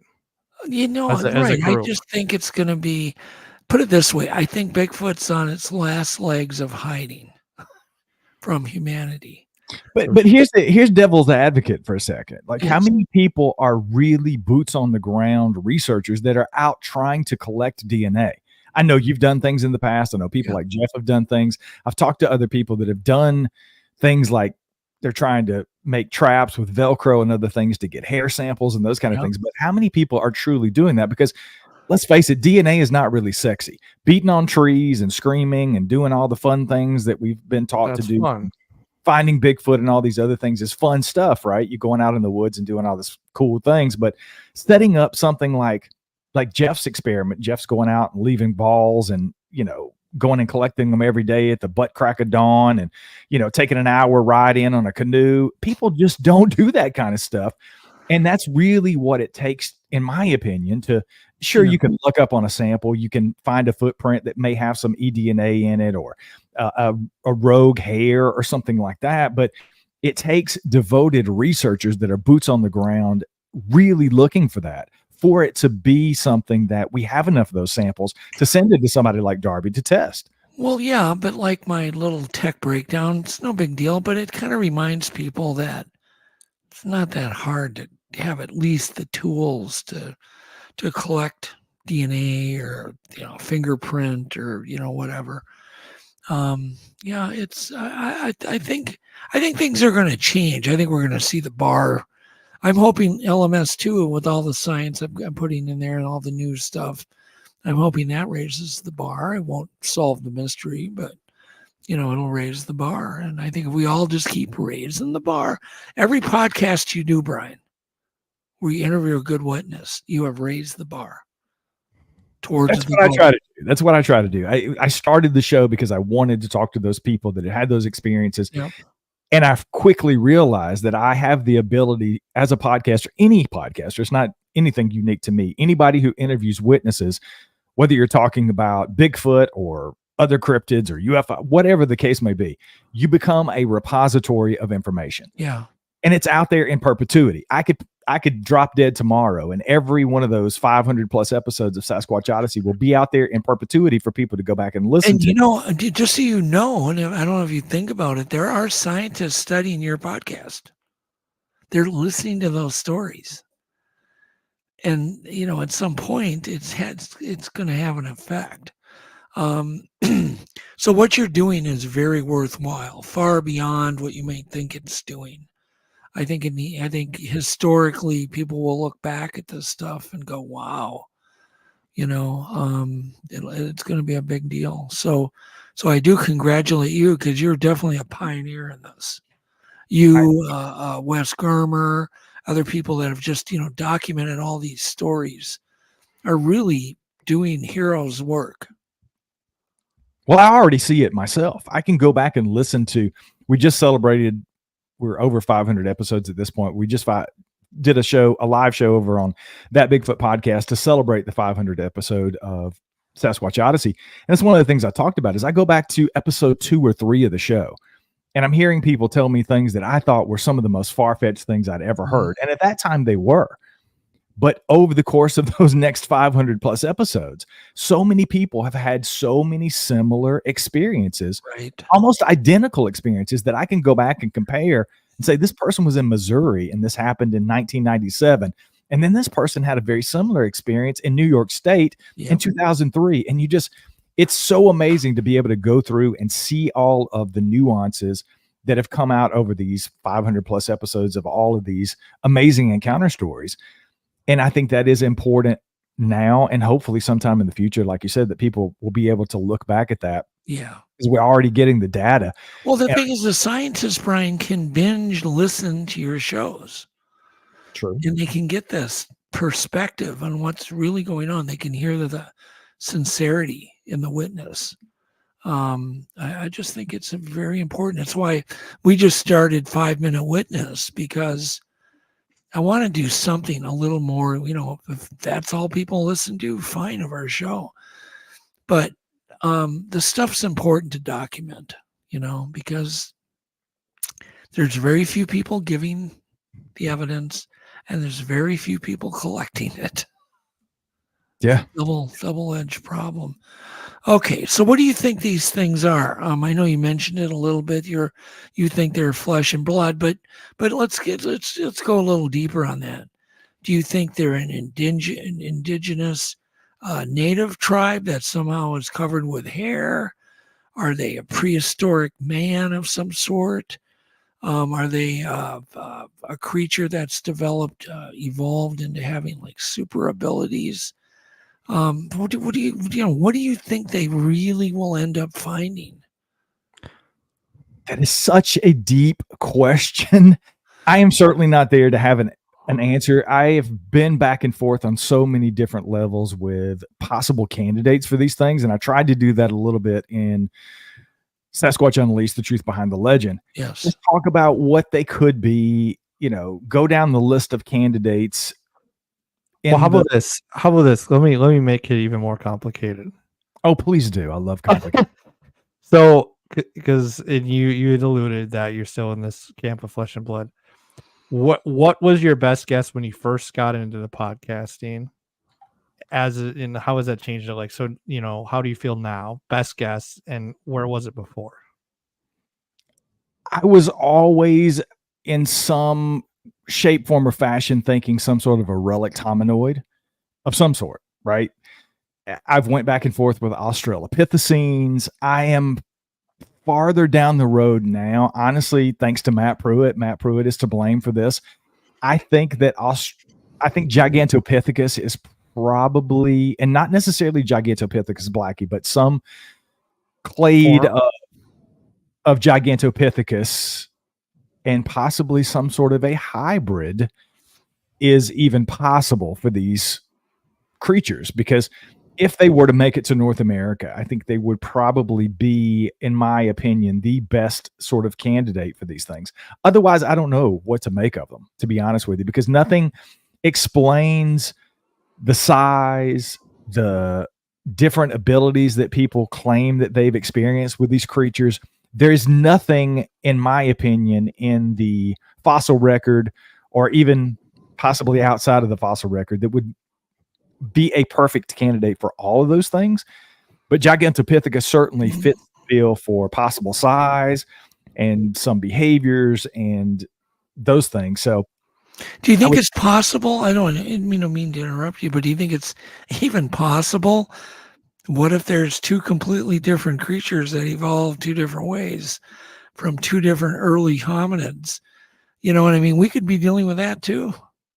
I think that would be highly unlikely. Okay. I mean, it's pretty highly unlikely for most people to even conceive the fact that there's some sort of a giant hairy hominid that's walking around now undiscovered in North America. But I think it would be even a bridge farther than that to think that there was possible. Now, I think there are possible offshoots or different types of these creatures, because if you look at the descriptions across history, and we're talking hundreds of years, we're not talking about recent history, but if you just look at the last 50 years of documented encounters of these things, from the Pacific Northwest down to the Everglades in Florida, there are so many different types of creatures described. Can you attribute a lot of that, or some would say even most of that, to us being fallible eyewitnesses? Sure. Because under stress and high stress situations, people see things that may not be entirely accurate. But I think by and large, if you just look at the physical descriptions of these things, start in the Pacific Northwest and then work your way east, they change drastically in some cases. Size, different colors, different facial features, different arm lengths, you name it. It runs the gambit. So how often do you hear, Brian, of a reddish brown or kind of that orangutan colored, like the color of your logo? Do you hear that often, or do you mainly hear black? I hear that quite often, actually. Reddish brown, rust colored brown, specifically in the southeastern United States. Is it just me, or does it seem like it's changed in the last 5-6 years? It seems like I'm hearing more and more of these auburn colored Bigfoots. Right. Less black, less dark brown, more of this rust colored cinnamon kind of red. Yep. You're absolutely right. I've seen the trend as well. And what do we attribute that to? Is it some sort of a adaptation that's happening over the last, say, 5 decades, or is it something else? Is it environmental? Is it something that's just happening in the psyche of people because they're hearing those descriptions, and somehow that morphs its way into their experience because they've heard that on shows like mine? Because we have to be honest, that's why I wrote a huge amount in the book about that. Bigfoot in pop culture, what that does to the stories, how that impacts people's brains when they have experiences, genuine or not. There's plenty of genuine experiences that people have, but those things influence us. If you listened to every episode of my show or Wes's show or everything you can get on Bigfoot, it's going to impact the way that you experience things when it actually happens to you in real life. So I think there's a combination and a culmination of all those things that really affect those things. But physically, is it an adaptation? Is it something that's happening over the evolution of these things? I don't know, but I've noticed it as well. You'll still get those accounts of this thing was jet black. It was blacker than black. It was dark brown. But by and large, there's a lot more people that are coming forward and they're seeing this sort of reddish brown, cinnamon red kind of color. I just swear to God, back in the old days, all I heard was black, black, black, black. And now I'm hearing autumn, auburn colored. I'm like, what the hell is going on? Yeah, it's strange. I do wonder about that. Yeah, it's just, I don't know, whatever. You would think auburn would actually blend in better. What are your thoughts on that? You're a hunter. Do you think it would be harder to see an auburn colored Bigfoot or a jet black Bigfoot? Well, certainly in the autumn when the leaves are changing, it would be perfect camouflage in this area. The here in North Carolina, I mean, if I walked out right now and there was something that was cinnamon colored or auburn colored, it could blend in easily in the woods here because just about every leaf is that reddish brown tint because they're changing and they're falling off the tree. So, but in other times of the year, it would probably even make sense then versus something that's just completely jet black. Like a black bear sticks out pretty. I mean, it's kind of like it's a sore thumb. If you see a black bear in the middle of the woods in the summer, everything's green and then boom, there's this big black mass. It just sticks out, right? So it would make sense to me that they would probably be able to blend in a lot better if they were something other than just jet black. Alex, throw up the Bat Mom made a really interesting comment. Yeah, there it is. And is it possible our sun is a little stronger and these creatures are getting bleached out? Who's to say she's wrong? I mean, exactly. Would that make sense? I mean, our hair changes, our skin tone changes the more time you're exposed to the sun. So yeah. I've kind of always felt the sun is getting stronger myself, and just kind of like, just grasping at straws. But I'd swear to God, I'm seeing things get baked. Ropes on my dock get disintegrated in 2 weeks. Sometimes nylon ropes. I've never seen that before. They get like hard as a rock and like baked. I've seen, those vinyl window blinds, Brian. Yep. I've seen those getting baked. Like you put them up and they're been on that course could be that cheaper materials are being used nowadays. But I'm seeing more and more baked plastic outside. Yeah, I think it's just cheap plastic. I don't think the sun's You could be right. Cheap of the cheap. Daniel says in the chat, he's talking about Scott Carpenter has a picture of a white one. I've interviewed probably 3 people out of 500 episodes of the show that have claimed to have seen a white Sasquatch. Sure. It's definitely, and it seems to be the ones that I recall immediately. I know at least 2 out of the 3 that were in the 70s when this happened. And they were in North Carolina, actually. The witness that I'm thinking of in particular saw a white one in the early to mid 70s and here in North Carolina. And that makes no sense to me whatsoever. I mean, a white creature here, I want to interrupt because this is important. Otherwise, I'm going to forget. If you see infrared footage of a white Bigfoot, chances are it's fake fur, because any fake fur looks white under infrared light at night. So if you see nighttime footage, white Bigfoot, because it's just the dyes produce a phosphorescent glow at night. But yeah, I'm not saying that white ones don't exist. But I'm always suspicious at night when I see, white Bigfoots. Have you heard of white ones being seen in places where there's a lot of snow? Definitely not in North Carolina. I know there's like nothing there, right? Yeah, I mean, well, we got 26 inches of snow like four years ago. That was a huge amount for us in this area. But yeah, just a white Bigfoot in general doesn't make sense to me. It would have to be camouflage. Yeah, it would have to be some sort of a mutation. And then you think about how could a 7-8 foot tall bipedal hairy hominid avoid detection, even in the best of scenarios, if it were completely white? It would be almost impossible to do. Again, not saying it's not possible, but it would be highly improbable. So how clearly did they see the white ones? Apparently, he saw it very clearly. I mean, he was clearly. Probably 30 feet away with a group of friends. They were teenagers out playing hide and seek in the woods. And this thing was standing 30 feet away from them, shaking a tree. It was pissed off. Yeah. Well, we have white deer. Was it at night or in the morning? Or it was dark, but it was lit. So he could make it out pretty clearly. It was definitely, according to him, it was definitely right. Someone said it was an albino. Yeah, it would definitely have to be some sort of a mutation, I would think. Yeah, there's a lot of evidence of pretty much every mammal that, can be born with white, lack of pigment in their hair. They don't even need to be albino to be white. What's that? There's that other word. I can't think of it right now. We showed that raven, Alex. Remember that black raven that was white?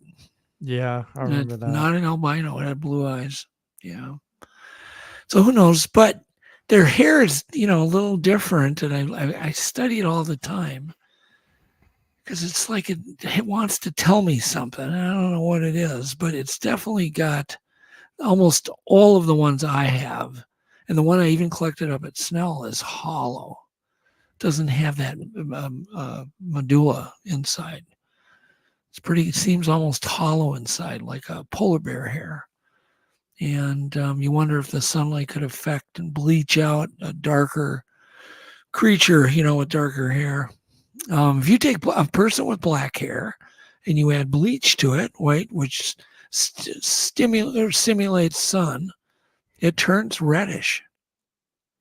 Yeah. So there you go. There you go. All right.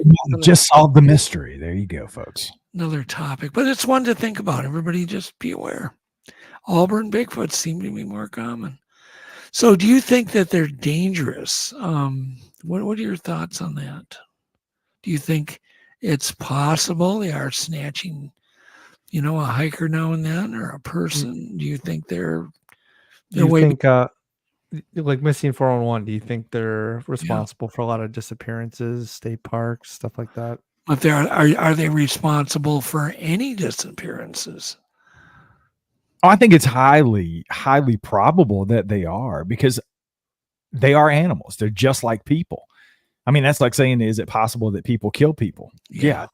Tons of people kill people every year. So I think they're just like people in that aspect. I think there could be rogue Bigfoot. There could be hungry Bigfoot. There could be just. So do you think it's not so much a regular thing? Like, like not most people aren't murderers, but obviously as a percentage, there's violent people.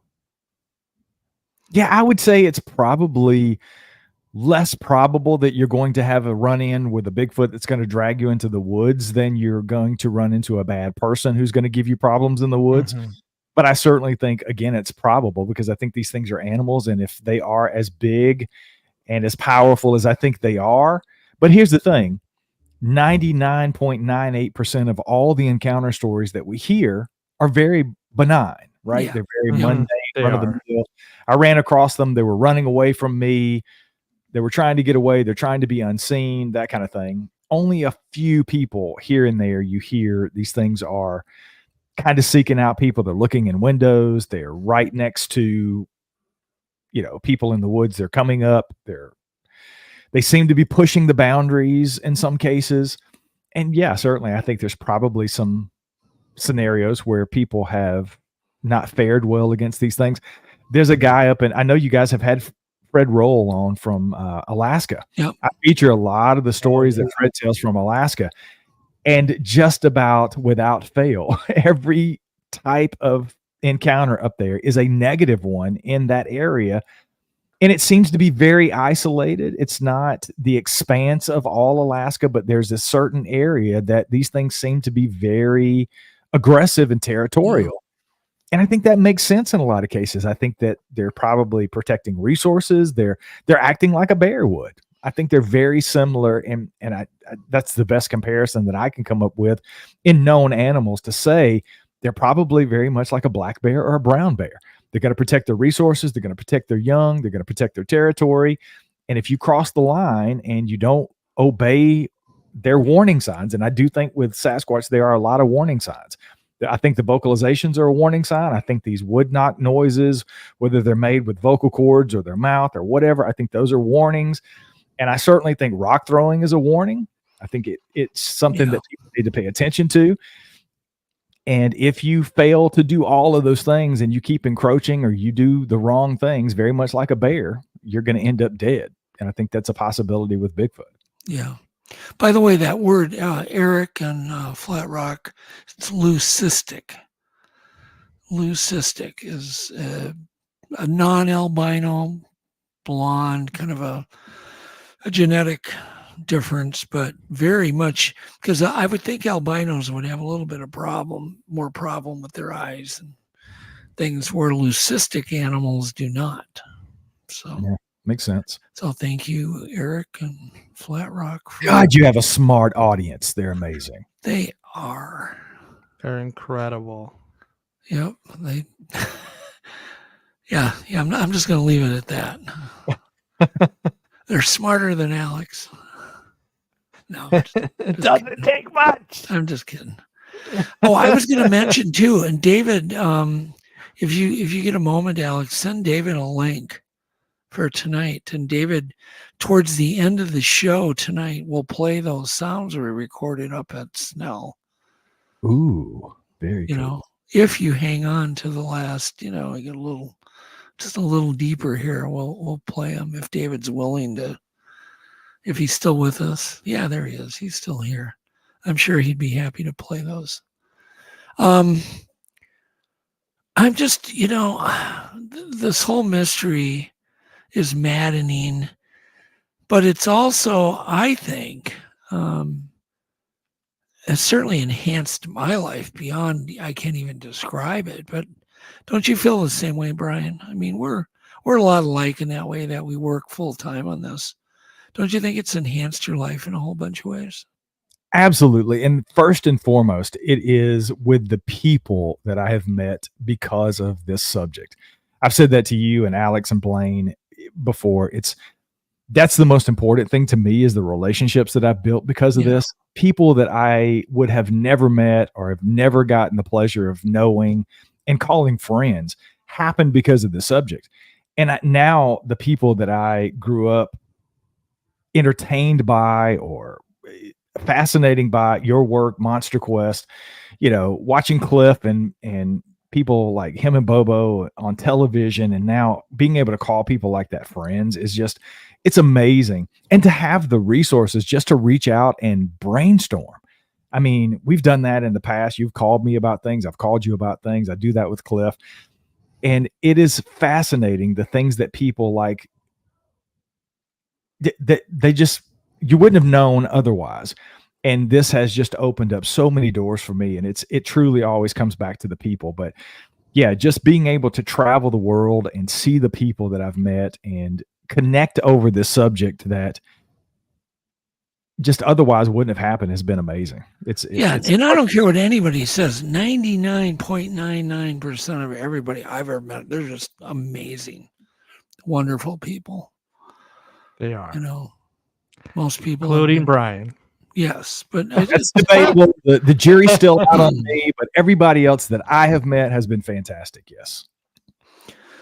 Yeah, and I think the topic brings people together. They definitely feel. I'll never forget. I was when we were at the Ohio Bigfoot conference. Some guy came into the buffet and he yelled. He just yelled as loud as he could. He goes, "I'm finally with my people." And I thought, yeah, I get it. And that's exactly how I felt. I mean, we got to hang out after the conference. It was phenomenal. Cliff called me up and said, "Hey man, are you coming to the Ohio Bigfoot conference?" And I was like, "No, I've never done it." But he was like, "Come hang out with me in my booth and we'll sell your books." Obviously Cliff wrote the forward to my book. So he was like, "Come on, we'll sell books and you can help me with my booth and we'll hang out." I stood there for like 8 hours, sandwiched between Cliff Barrickman and Matt Pruitt. I think my IQ went up like 75 points that day, just standing between them. Just through osmosis. It was freaking phenomenal. I mean, and the people that came up to the booth, it's amazing. And then, we went and had dinner afterwards and hung out. I mean, the night before, Mark does a fantastic job with that. It was amazing to go out and hang out with you guys the night before. And just the conversation. I mean, I literally stood there and talked to you and Alex and Blaine for an hour or more and just had the best time. It was more. Yeah, it was way more, folks, way more. It seemed like only an hour because it was so much fun. But yeah, it was just an amazing experience. And I felt so connected to everybody. And where else can you do that? I mean, you're standing around jaw-jacking with Doug Hajicek, the man Alex himself, Barrickman. You've got Jeff Meldrum milling around eating a hot dog. I mean, it doesn't get any better than that, right? And it's all because of Bigfoot. I mean, it's an amazing thing, man. It's the best thing I've ever done in my life. All I remember is I had a few beers, and all of a sudden Mark goes, "You need to come in and sign 200 banners," which I'm sure you had to do. You remember that? Yeah, was that before or after he was doing his Sarmiento impression? Oh my God, that was priceless. Yes, I think I beat my pants. Mark can do Esteban Sarmiento. So good. He's got Esteban down pat. Esteban's such a great guy. I talked to him the other day. I was asking him about the apocrine glands under primates' armpits. They have a little different type of gland than we do, although we have some of those too, but not the quantity. And I was asking him whether would that substance that comes out of there, could that be spread on objects as a territorial marker?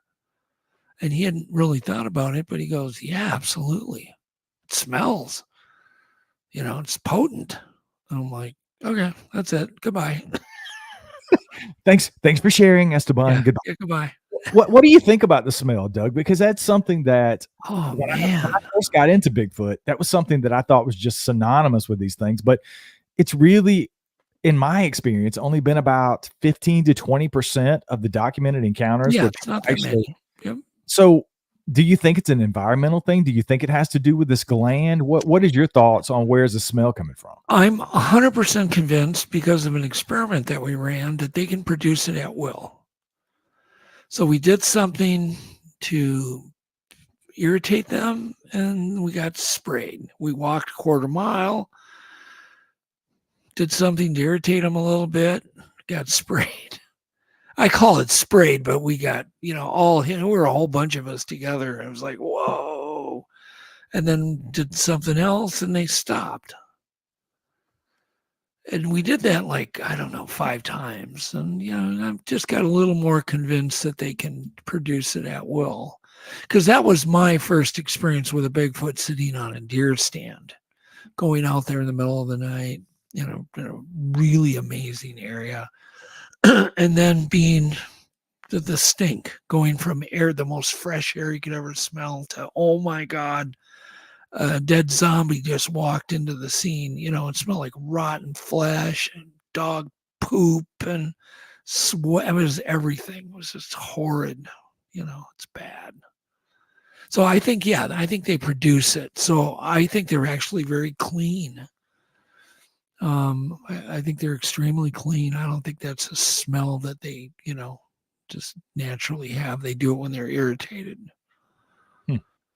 I've always thought it was more, at least maybe in some places like the Everglades, Florida, really humid places here, like in the southeastern United States, that it might be something that was more environmental because they're not necessarily bathing on a regular basis. Okay, well, let's stop right there. I spent 10 days in the jungles in Belize, and I've never sweated so much in my life. In the summertime, I was down there working for Discovery Channel, and I just kept jumping in the river. Piranhas, who cares? Just constantly jumping in the river. Every chance I got, jumped in the river. And just because then it would just refresh you. And I would think they spend a lot of time in the water, and they're actually quite clean. But I'm sure I didn't maybe smell all that great. But I don't think it was, I'd go over 40 minutes without jumping in some river again or a creek, just to stay, fresh. Felt cool, felt good. So I don't know. But yeah, I used to think that too. I agree. I used to think, maybe they just stink. But who wants to feel, how irritated you are when you sweat? Do you think they're any different? It's just irritating, sweat in your eyes. And no, I think that they swim a lot. I think they take a lot of dips. It's one reason they're very, very close to water. I mean, is that a question you ask? I want to ask you that. And if you don't, you should. But how far was the sighting from water? And woods and how many hills. yards? It's not a typical thing that I ask during people's encounters, but you're right. I should probably ask that more often.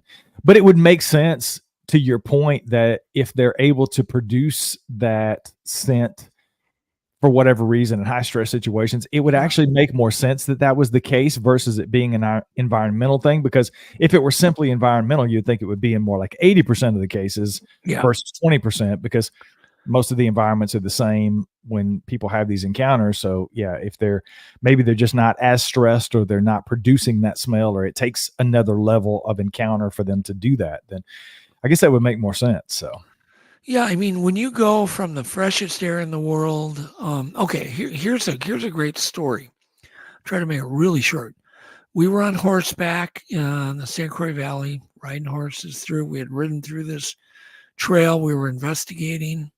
I was filming, and everything's normal. I mean, the air is just as fresh as it could be. And then we're coming back on the same trail we'd already gone down, and now it stinks. Like, oh my God, we're just being blasted. And we're, trying to ride a horse, holding your shirt past your nose. And all of a sudden, we come across a coyote laying in the middle of the trail that had his back broken, who was very much alive. You could see the handprints on it. You could literally, it was blinking, it was alive, no blood, but its spine was clearly pulled apart, snapped, and put there. So there was somebody that was, I don't know if you'd call it warning, trying to intimidate us to get out of there. I don't know. But those two things together, is that coincidence, Brian? I'm thinking probably not. Oh, and then a guy gets a rock thrown at him too. One of the guys on a horse. That's a whole nother level of totality of circumstances. So you just have to wonder. You have to go, yeah. But that smell was so bad. It does smell like, I named it, hasn't caught on yet, but I call it putrescine, because that is a chemical that rotting corpses give off. It's caused by bacteria that produce this sulfur-like stinky. It's the smell of rotting flesh. And the actual chemical name is putrescine. So I like to call the Sasquatch stink Sasquatch putrescine.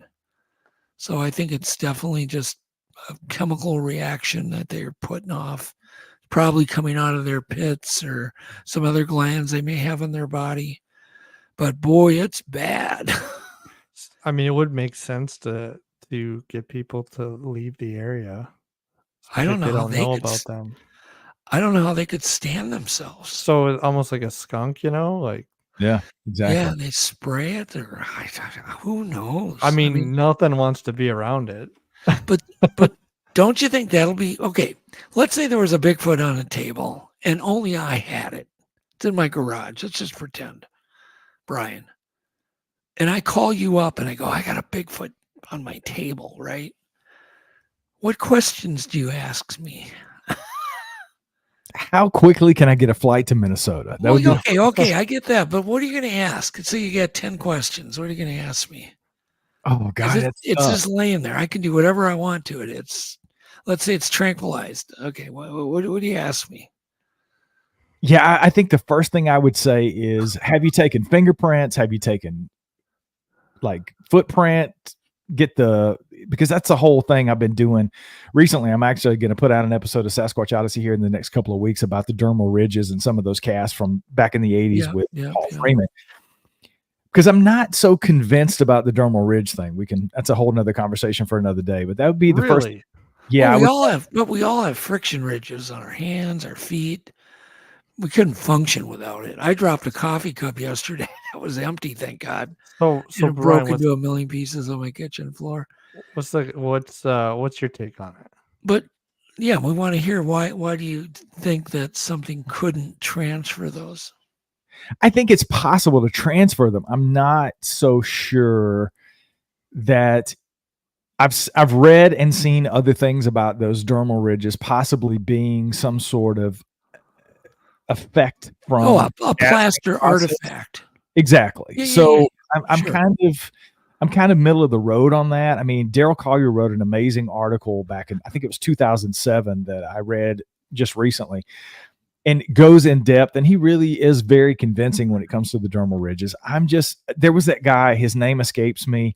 He actually went to several Bigfoot conferences with some faked dermal ridge casts. You probably know who I'm talking about. Really? Sure. And I think he was actually made Bigfooter of the year based on those casts and the Bigfoot times.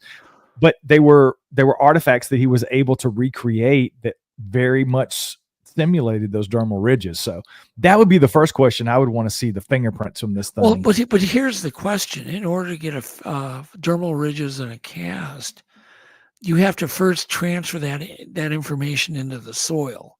So you're going to need a very fine volcanic ash soil. That's not going to happen in sand.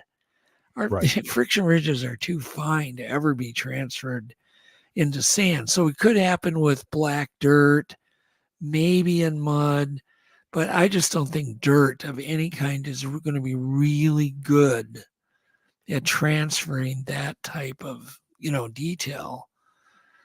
But I've got a cast that definitely, I think, has plaster artifacts that look like they could be dermals, but I also have one from Harry Ford track that right in the middle, that's not a plaster artifact. No way. Most of those artifacts happen as expansion joints on the edge of a casting, not in the middle.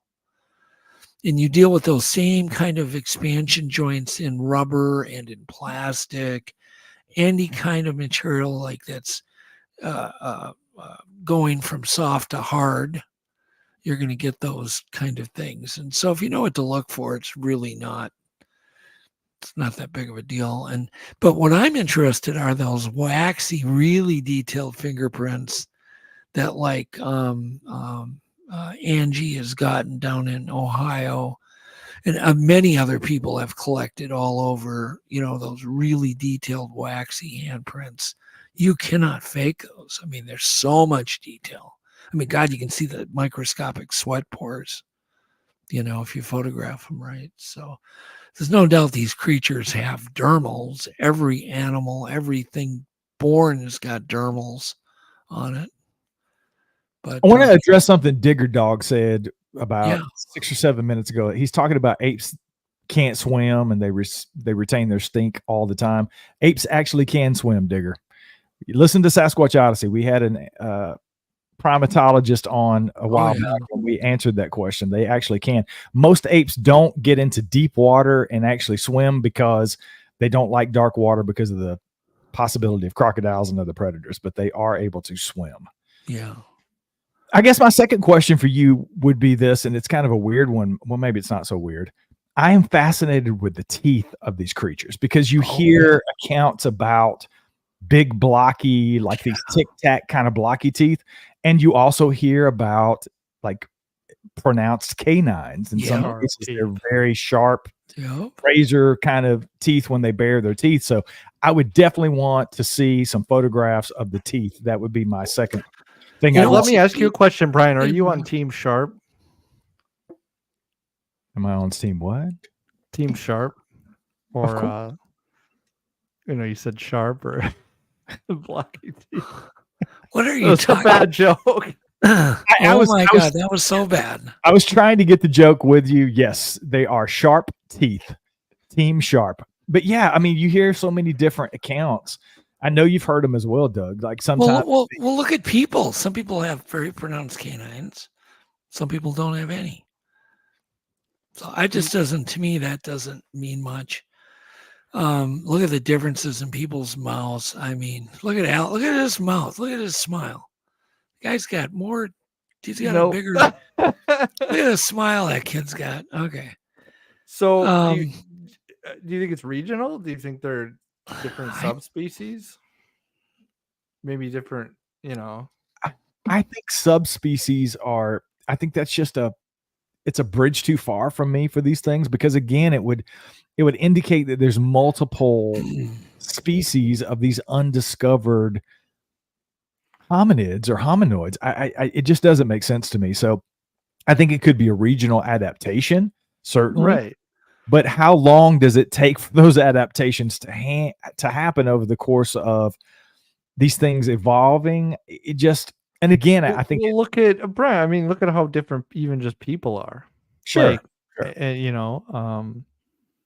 And but by and large, here's the thing: there are people with more pronounced canines, but people don't typically look like vampires. Dracula.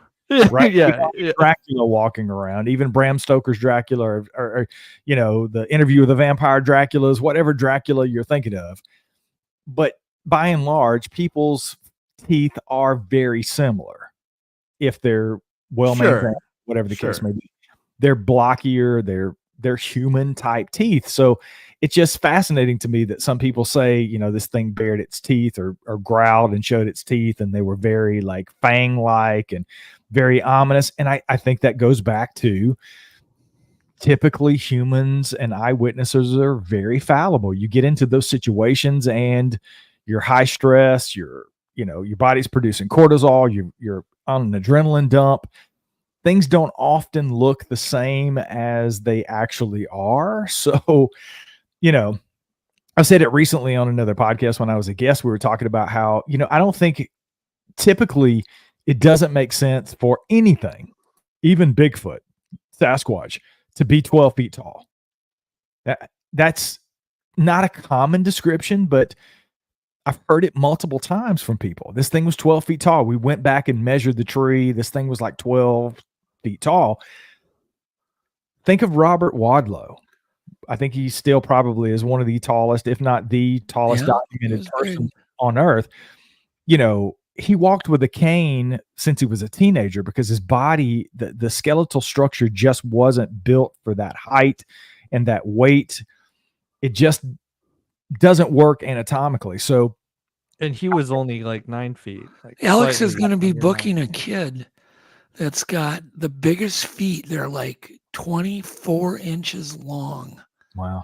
And the biggest, and he's like almost 8. He's like just crazy. And he doesn't have any of those pituitary issues, apparently. Really? He's just naturally this big. Wow. And I think Alex is working on getting him on our show. Super neat kid, super smart. So there are cases of big people that are pretty athletic, but look at a moose. They have antlers that go horizontally. How in the hell do they walk through the woods with a 9-foot span of horns when I can barely get through? And I only, I've only got, 18 inches of profile.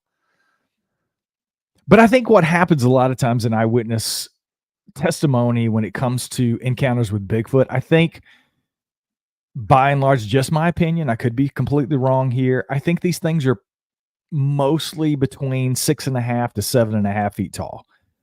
I think it's that syndrome where you go into a bar, you maybe have one too many, you say something smart to the guy next to you, he beats your ass, and you go and tell your friends the next day, they're like, man, how'd you get that black eye? Man, I got into it with the guy at the bar. Big guy. He was huge. He was 6'7" and 300 pounds. When in actuality, the guy who beat you up was 5'7" and weighed 125 pounds. He just happened to he was a 4th degree black belt in Taekwondo. All the things that went into that butt whooping that you got made you think he was 6'7" and 300 pounds. And it's kind of the same thing when you have experiences, things aren't exactly the way that they actually were in hindsight when you have those kind of experiences. So I think in a lot of cases when people have eyewitness experiences and encounters with these things, they may be 6.5 feet tall. And then by the time you get home and tell the story, it was 9 feet tall and it was 850 pounds. No. It might have actually been 450. But right? there certainly could be exceptions to that. Sure. My father-in-law is like over 7 foot. My son-in-law is about 7 foot. And both of them are extremely athletic, like really athletic. I mean, look at Shaq. I mean, he's a prime example. Yeah. Shaq is, he doesn't have any problem. He doesn't walk with a cane. Right. He's enormous and he was a very athletic, successful basketball player. So, yeah, if you could only imagine a bunch of, somebody had mentioned apes don't swim. I don't think they're apes. They may have ape-like qualities. Just because you have hair all over you doesn't mean you're an ape. It really doesn't. If you take any of us and just covered us in hair, we would look pretty ape-like, right? Yeah. We wouldn't look very human. And I just don't think they have that much. I think they're more human than ape. But they definitely have a lot of hair that obviously aids in their survival. Don't you agree, Brian? It's just got to aid in their survival. I mean, mosquitoes biting you on our bare skin. I was about to say, mosquitoes. Hair is the best defense against mosquitoes. Yeah. I don't ever remember. I have really thick hair, and I don't remember ever getting bit in my scalp, ever. I just don't, because they can't get through it all, Somebody said I had I put my wig on. I'm like, no, I don't have a wig. I just got thick hair, and no mosquitoes ever gotten through it either. So hair is a big protector. Oh, and that was one of the questions I did want to ask you. How do you think they deal with parasites? I don't know anything about Georgia or North Carolina or any of those states as far as wood ticks, because I've never gotten one there. But I know in Minnesota, you can walk 10 feet and be covered with hundreds of them. How do you think, do you have any ideas on how they deal with parasites, mosquitoes? Well, I wood think ticks? the best thing that you can do is, I mean, we have tons of ticks during the summer here in North Carolina. You go out, you walk the dog. Do you though? Oh, yeah. Oh, I yeah. mean, explain it to us, because I'm just not familiar with it. How bad are they? They're pretty bad in the summer. I mean, Okay. we constantly we have 3 dogs. And every time I'll go out and walk the dogs, we bring them in and we try to brush them and make sure they don't have any ticks on them. Oh, And okay. I've gone to bed after taking a shower and getting ready for bed at night, and you feel something crawling on you and it's a tick. So they're everywhere in the South. But I think the best defense against that is the hair, number one, but ticks don't care about hair. But the best thing that you can do is have a thumb, right? Because you can pick the ticks off of you. Right. Dogs don't have the ability to do that. Cats don't have the ability. Other animals don't have the ability to do that. So if it were a tick situation, they would be able to just take them off just like we would, right? Or if they have like a mate or a, exactly. They would groom each other, I would imagine. Exactly. Very similar to chimps, gorillas, and other primates that we see, known animals. So yeah, I think that, and that's the other question, like internal parasites and eating things and drinking water that may not be the cleanest and dealing with those kind of things. I think I've talked to people in the past. I think it would be very much like indigenous people or people who live off the land now. You use natural herbs. They would be very familiar with what to eat for this ailment and that ailment. So that's my opinion. I think they would be smart enough to do that and use what was at their disposal naturally to deal with maybe those kind of parasites. Maybe there's even something they could rub on themselves that would act as a deterrent for ticks and mosquitoes. Right. In fact, that was one of the questions I forgot to bring up. I asked Esteban about the gland secretions, because there was a new scientific paper that says they take it from their pits and they rub it on their bare skin, and it helps soften their skin, keep it protected, and it protects against insects. And I went, ooh, well, it's a pretty new scientific paper. It's under a year old. And I asked Esteban about that, and he said, one, gorillas generally will try to bed down in areas where there isn't mosquitoes and there are less ticks, but that this gland secretion really could help repel. Maybe that could explain why they have so much of that junk on their hands, is maybe they're, spreading it on them to repel insects. God knows what. I don't know. It's all a bunch of diarrhea theories. But it makes sense. I mean, if it makes Diarrhea sense, theories. it's definitely worth exploring. Yeah, but do you would you wonder about crap like that, like I do, and stay awake at night going, I wonder how they, how do they keep their butt clean? How do they trim their fingernails? Do they chew their fingernails off? Do they just wear off? Do they have really long, ugly fingernails? Do they, do you ever wonder about that? Yeah, it's like the old, what was it, Saturday Night Live, things that make you go, See, well, I was wondering if, about the Bigfoot in my garage, because to me, I would be like looking at its eyes, and I'd be like looking at its ears, and, trying to really look at the physiology of these things. That would be fascinating to me, because I tell you, one of the things that has stuck out to me over the years, and it's so many times I've talked to people that have told me about these self-illuminating, self-luminescent eyes, right? Yep. And I can't get into a whole lot of detail. I won't even wade into the waters because I'm under an NDA, and I can't really talk about some of the experiences I've had recently because of the documentary I'm involved in. Okay. But I've had experiences that would push me in the direction of being more open to the fact that people are seeing self-luminescent eyes. And I have zero explanation for that, because I always thought it was a bunch of hooey, or there was something else going on, some other phenomenon or something that they were missing. But I tell you, there's something to it, and I don't understand that at all. It makes no sense to me whatsoever, physiologically, morphologically. There's nothing that makes sense about it. But people are having that experience, so I don't know what to make of that. Well, I think it makes perfect sense. Here's why. Humans are the only mammals that have self-illuminating cells in our eyes. We have some left over in our eyes. We have like 6 in each eye left over that produce light.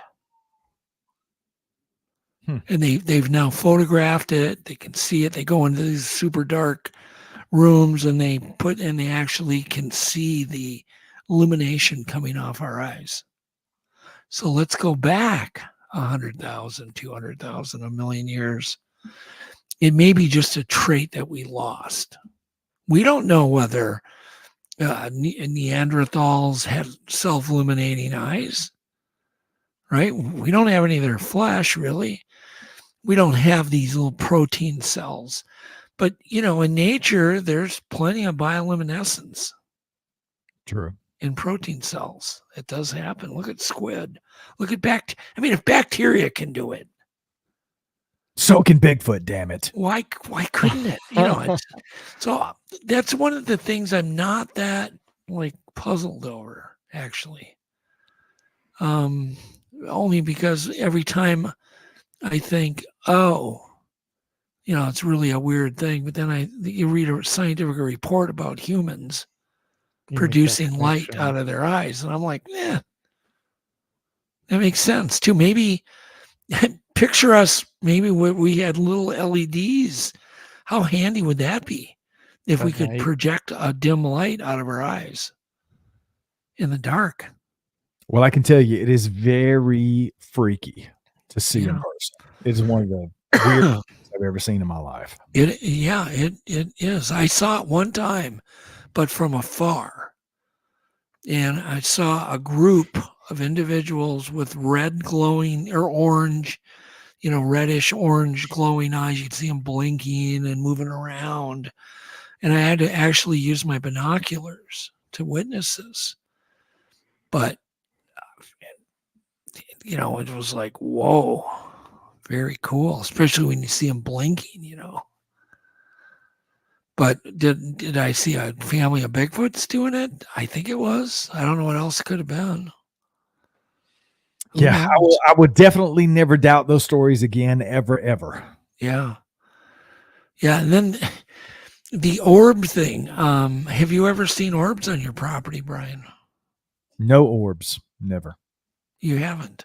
No. Okay. Not here. I've experienced orbs and I kind of have this thing with orbs. They tend to follow me. I've got tons of photos with me and just family situations in different places with orbs, that kind of weird thing, but never on the property. No. But have you ever seen them outside, like in the woods or? No. You haven't. Okay.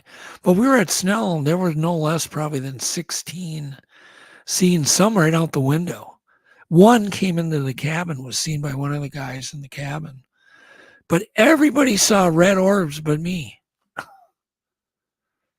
We've had so many strange light things going on here on the property, but never orbs. It's been like what? This weird thing where we've been woken up several times with it's hard to explain other than it seems like something from above is lighting up the entire area. I mean, I've woken up several times. We have woken up several times in the house here, and the entire outside of the woods area and inside of the house would be illuminated with just bright white light. And then it just goes out as quickly as it started. White, like a spotlight from above. Just a spotlight from above. Yes, Just really strange. The first time we ever experienced it was we were in the hot tub. It's probably 4 years ago at this point. We had a hot tub off the front of the deck and we were outside, and that's when we first started hearing the vocalizations. That's how we heard the vocalizations. We were outside in the hot tub. But the light thing happened. We have 2 driveways on the property, and the driveway that leads directly up to the house that we don't even use. It's just a way that they use to get the house where it is now. But we had this light traveling towards us, like over the back of the house, and it was lighting up the entire area. No sound, no nothing. And then it's like it gets right over the house, right before it would come to where we could possibly see what was making the light happen, or the source of the light, and it just goes out. It's gone. And we've had that multiple times. I mean, as recently as probably 3 months ago, we woke up in the middle of the night. We sleep upstairs in the loft, and it's surrounded by windows. It looks like when you look out the windows, like you're sleeping out in the woods. So how bright would you say it is, Brian? Bright, very bright. Bright enough to light up the entire area outside of the house, and it's almost like daylight inside the house. It's so bright. And then we wake up and it just goes out. It's gone. There's no sound. There's nothing. I mean, it's the weirdest thing. I was driving with Yvette one time. I saw it one time. We were driving home in a very, heavily wooded area. No businesses, no nothing. All of a sudden, we saw this big spotlight come from nowhere and light up this tree, like daytime. And then it lasted a few seconds, and then it was gone. Like, whoa, what was that? It's a weird situation. If you follow me on Instagram, Bigfoot BKS on Instagram, I have posted an aerial, like, topographical map area of the area around my house. Literally. I mean, you can see what it looks like, and there's nothing but woods. So there's no light source. We have no light pollution out here. Our nearest neighbor is almost a mile away. There's no explanation for this light. It's not a helicopter. They're not searching for a missing person over the house. Like, there's none of that. It's just this weird. Well, you'd hear a helicopter. Oh my yeah, gosh. sure. Yeah. Well, what are your thoughts? I have no idea, man. I have no idea. I don't know if it's something alien. I don't know if it's something paranormal. It's disconcerting. I mean, it's a weird thing. Like, you're like, what's happening here? Like, where's this light coming from? Yeah. And why does it happen multiple times? It's probably happened, I'd say, over the last 3 to 4 years, probably 5 times we've had that experience. I've talked to a friend of mine who had that happen. It really scared him and his wife, but it was bright green, and they live in the woods too, but like chartreuse type green, and just lit it up and freaked them out really bad. Yeah, it's a scary thing, man. I don't know what to make of it. Huh. You don't think it has anything to do with the other topics you're into? Do you think? I always wonder, it seems like Bigfoot researchers do have more experiences, like that. Yeah, it's something that's come up over and over in conversations over the last couple of years. Is somebody asked me recently, I was a guest on another podcast, and they said, do you think if you have some kind of an experience, like a Bigfoot experience or a UFO experience or whatever experience in the paranormal realm, are you marked in a way to have more experiences? And I think that my answer was no, I don't think so. I think that would imply that there's some greater force that's at hand and manipulating something to make that person more likely to have those. I think it's just as simple as when you open yourself up to those experiences. I've had UFO experiences. I've lived in a haunted house. I've had, in some cases, I think demonic, probably some sort of even borderline poltergeist activity in the houses I was in as a kid.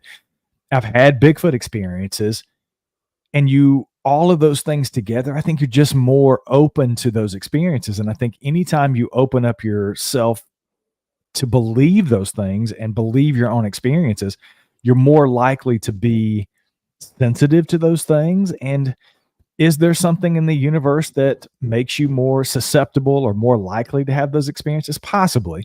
But I think it's just as simple as, I've said it many times, I think that UFO experiences I've had as recently as October of last year up in Radium. I mean, we had 2 hours. We watched multiple UFOs while we were out looking for Bigfoot. There's nothing Bigfoot happening. It was all about UFOs. But the only reason I had those experiences is because I was looking up. Right. it's the same thing in the woods. You don't find tree breaks, or you don't find footprints, or you don't find these other things unless you're looking for it. So I think it's less woo woo, and I think it's less high strangeness and more of just being open to being it. aware too, being aware of being outside.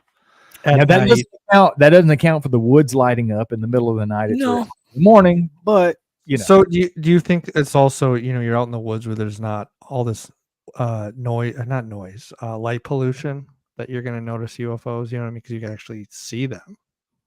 Oh yeah, I've seen quite a few just sitting out on my deck at night looking up. I mean, we see some weird things flying over, and I think it makes it easier for you to see that, obviously, than if you're in the middle of New York. It's going to be more difficult. Right. To see. Like, did you ever think, Brian, that your presence is being broadcast out into space? Literally, think about it. Have you ever thought about that? You're public, and your image and your voice is being broadcast out through satellites and off into foreverness. It's weird. I had a lady like a calling card. I had a lady on the show about 2.5 years ago, I guess, maybe 2 years ago. And she was very much into the UFO thing. It was a very odd interview. She had a lot of weird experiences. She claimed to communicate with quite a few alien beings from other galaxies and other places. And after the interview ended, we talked like you normally do with your guests. It was a great interview. Thanks so much for coming on. And she was like, I have to tell you, the plebeians are telling me that they want to start giving you downloads while you sleep at night because they like the work that you're doing. They like your approach to these things, and they feel like they can give you knowledge that will help further and advance other people's knowledge. If you're willing to accept those downloads, all you have to do is say, I accept it. And of course, I said, of course I accept it. Tell them to start downloading. I'm ready, man. She was like, you may get some downloads. You might get a headache here and there and those kind of things. And yeah, I'm still waiting on the downloads. I don't know that I've been getting them. Maybe the lights are coming to give me the downloads. I don't know. Yeah, that's who knows. Don't you agree? Our Earth that we live on is so magical and so mysterious and just complicated, and yet it's all this amazing harmony too. Yeah, it's a fascinating place. People are fascinating. Their experiences are fascinating. That's why I'm open to everything, man. I love to talk to people about all their experiences. I don't just keep it to the flesh and blood camp when it comes to Bigfoot. I love to hear. I mean, again, Doreen's episode's going to air on Friday on Sasquatch Odyssey. She thinks Bigfoot's coming into her house when she's sleeping and she's finding footprints in her carpet. And she sent me pictures that look pretty compelling. What do you say to that? I don't know. What are you going to do? Do you feel, I mean, we were talking earlier before we brought you on about plants that can mimic a fake plant. You put a fake plant next to a real plant and it'll try to mimic it. Obviously, think about a forest, the intelligence that must be in a forest. On your 40 acres that you own, do you ever feel like you're amongst other intelligence when you walk through the forest? I mean, what does the forest do to you, and why did you buy that 40 acres? I wholeheartedly bought this 40 acres hoping that there might be some kind of Bigfoot activity on it. And we always wanted to live in the woods. We wanted to be as self-sufficient as possible. We lived off grid for 1.5 years on our property. I've talked about that on other shows in the past. That's a whole nother experience in and of itself. That's an entire show.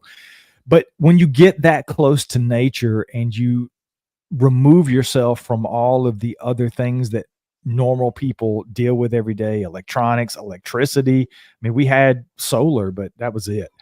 But I bought the property hoping that there could possibly be some activity because of the area that we're in. We're surrounded by nothing but woods.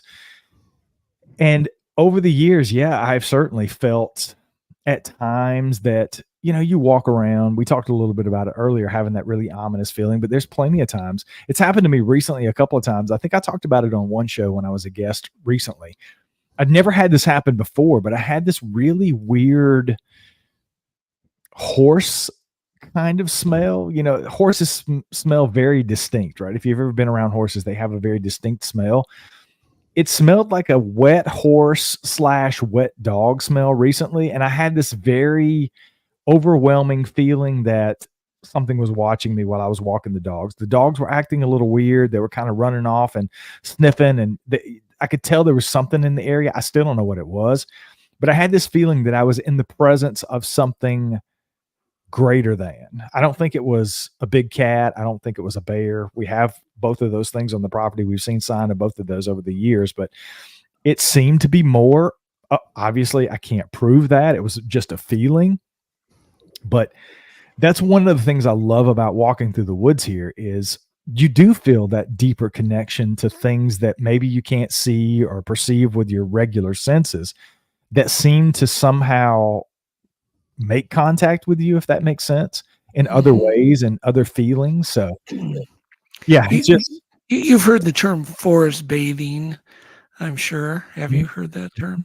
Yeah, they've done studies now, and they find that has huge health benefits being in the woods, even for a few minutes a day.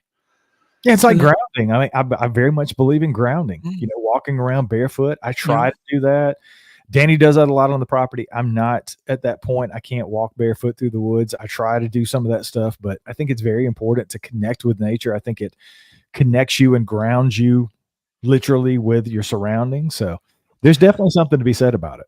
Yeah, all you got to do, if you want to prove it to yourself, take a wire, run it from your ground wire, run it in and hook it to like some flowers you buy at the store that are cut, you know, like cut roses. Put the ground wire in there and then do another vase without the ground wire.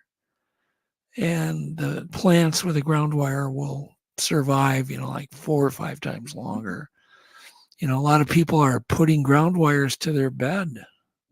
Yeah, for health benefits. Yeah. I've seen a lot of that recently on social media. People making those posts about being grounded at night, and it's I could easily believe that. I mean, the earth has got to have just, oh my God, so much energy.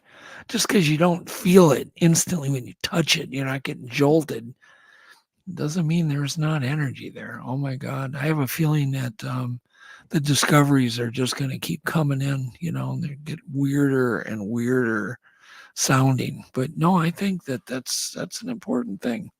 I felt it, man. I went over a couple of months ago and spoke at a conference over in the United Kingdom, and we spent about 5 days in London before we went out to the country area. We were out in Somerset and Bridgewater area for the conference, and I felt it there. That was the longest time in the last 5 or 6 years that I've spent in a city around that many people. London is packed with tourists, especially during the summer. It's a tourist. I mean, there's hundreds of thousands of people. You're crammed, packed with people. And I felt so off that entire week.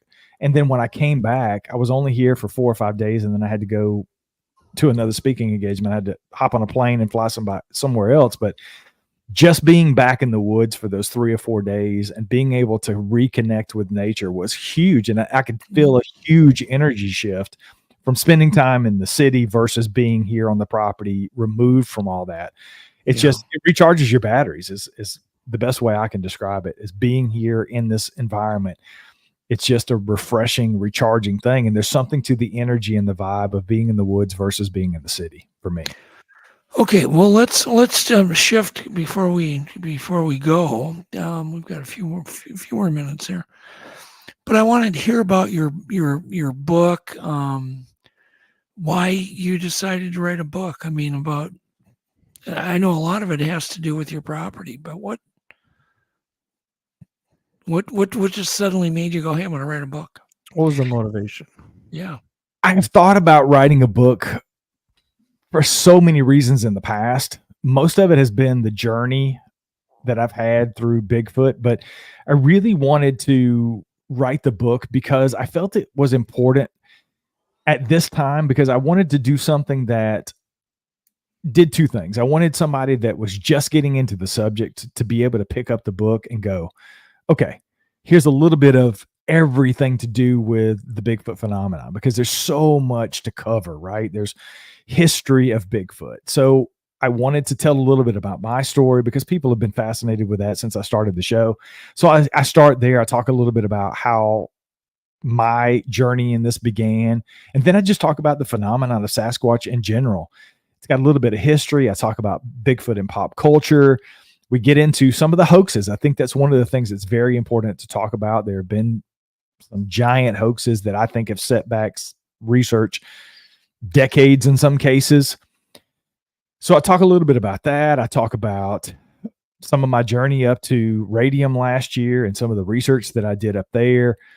I get into pareidolia, which I think is huge in the community nowadays. If you go into any Bigfoot group on Facebook, you see tons of pictures of sticks and leaves and trees. So I wanted exactly. So I wanted people to understand a little bit about pareidolia. I get into the scientific method. That's not big and sexy and beautiful, but I think it's very important for people to understand what the scientific method is and how we can apply it as citizen scientists going out in the woods and looking for these things as much as possible. I wanted to talk about where the bodies are. That's some of the things that people like me, I'm skeptical. I've always been skeptical. Skeptics always go to, where are the bodies? Why don't we have a body? Well, I talk about that in the book. I write an entire chapter about that. I wanted to dig into my background as a police officer and my experience in law enforcement and kind of tie that into the research because that's important. That's an important part of how I approach the research and this subject in general. So I wrote an entire chapter called Can We Convict Sasquatch in a Court of Law? Meaning, can we convict Sasquatch if they were on hypothetical trial for existing? Is there enough evidence to convict them? And I say there is. Spoiler alert. I think there's enough evidence out there to say that Sasquatch exists. So it was important for me to do something, in my opinion. I wanted to write a book that if somebody had never really gotten into the subject, they could pick it up and go, oh, that's interesting. And I'm into these three things. And maybe they would take it a little bit further and go that direction. Or if somebody had been in the subject for a couple of decades and looking into it, maybe I would approach something a little bit differently than they had thought about it in the past, or maybe a different way that they had looked at it. That's why I wrote a chapter on high strangeness and habituation situations and just skepticism in general and how important that is. So yeah, there's a little bit of everything in there for everybody. So whether you've been into it for 20 years, maybe there's something that you haven't looked at the same way, or maybe you haven't thought about it a certain way that would be in the book. And if you're just getting into the subject, it's kind of a one-on-one breakdown of how it started, how long it's been out there, the history, and what pop culture and how that experience affects the Bigfoot phenomenon in general. And you have also personal recordings and video and audio in here. Yes, that IBT, the interactive book technology that you guys have incorporated at Hangar One is amazing. There's hours of video from my time here on the property, in Radium, BC, Canada, some of the most beautiful places I've ever been doing research. You get to walk the walk. You get to be on the trail with us while we're doing that. It's some phenomenal stuff that you can't get anywhere else. Yeah, that's kind of a whole new little level. Yeah, I love your cover. Yeah, God, whoever did it is an incredible artist. Who in the hell did that, Alex? Do you have any idea that book cover? We got to send him. I have an Look, idea. all jokes aside, I have said this so many times on my show, and I've said it so many times privately to you guys, but I want to take a second and just say it publicly. You guys are the reason that this book happened. If it had not been for you guys and the amazing job that you guys do at Hangar One, you have been phenomenal. You have been a huge support for me and the book and all of your authors. Frankly, you guys are beyond the best in the business as far as I'm concerned. So there are tons and tons of books on the Hangar One publishing website by phenomenal authors like Tom Powell. I mean, there's so many. We're actually doing a series right now where we're interviewing tons of authors from the Hangar One publishing family. Oh, yeah, and we're going to do an entire series on Sasquatch Odyssey. So that's coming for you guys. And there's some phenomenal people, some amazing books, but Alex and Doug and Blaine, you guys do a phenomenal job with it. Well, we've had a very symbiotic relationship, which has been cool. It's been very cool. It's been great working with you, Brian. It's just so weird when you're here on our show. It just feels like we could just bullshit all night, man. Like all night. We need to bullshit more. We used to do a lot more of that back when we first started, talking and years ago. But we need to get back to some of that, just call and just shoot the crap. I definitely agree. I really enjoy. Yeah, you've always got so many cool stories. What is your best? Besides getting this book, and what I love about it is, like you said, it's kind of the whole gamut, and it's really good for somebody who just kind of wants to get to the truth and do it in a way where it's not going to bore the hell out of you, But your podcast is very, very successful because you have you've just been at it for so long and you have so many great witnesses. Is there one story that almost gives you shivers thinking about it, or is like hard to get out of your brain? When you see a good movie and it's powerful and it's kind of hard to shake it off afterwards. Do you have one story that you kind of remember that's just it's hard to shake off, or are they all that way? I think every single one in their own way is very much like that. But there's one that always comes back to me is Dan, who was hunting moose or elk.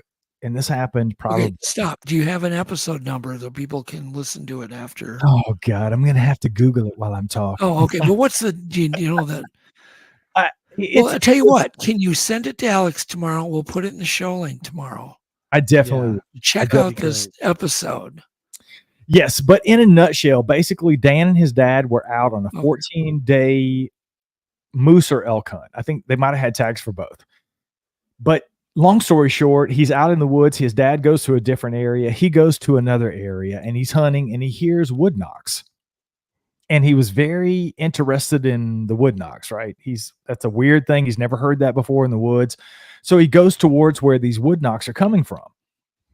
And every time he goes a little bit, he stops, like he's not making any forward progress. The wood knocks happen again. So he continues forward. He keeps going. This goes on. I mean, his episode's one of the longest on Sasquatch Odyssey. It's probably an hour and a half or so because he goes through everything in fine, minute detail. And that was a very calculated thing for him. It was a very cathartic thing for him. That was his plan because he had told parts of the story to his wife, his dad, and he went on another podcast a couple of years before he came on my show, but he had never told the entire story all the way through. So he does that on my show. So he's very detailed. But long story short, he ends up coming 20 feet or so away from this huge Sasquatch that steps out from behind this tree. And he gets away, he backs out. He's got a high-powered rifle. I mean, this guy could have he could have took a shot at this thing, but he chose not to because he said, there's no way that I could have affected this thing with my rifle. That would have taken down a moose, mind you. So he goes back and he didn't tell his dad. And he allowed his dad to go out for the next 11 days. He would sit in his truck every single day and let his dad go out by himself in the woods. And it really aided him to the point where he abused alcohol. He went down a very dark path, and it took a lot of counseling for him to get on the other side of this. But the thing that stuck out to me the most about that is he said to me, I felt so stupid, Brian, because, and again, this is subjective. He has no way to prove this, but he felt like this thing was luring him in with the wood knocks to do something nefarious, because every time he would stop his progression, it would knock again to get him to come forward. And it eventually, it got him in the position that he wanted to be. And he said, I think the only thing that saved me is I think this thing was smart enough to know I did have a very high powered rifle and I wasn't going to be easy prey.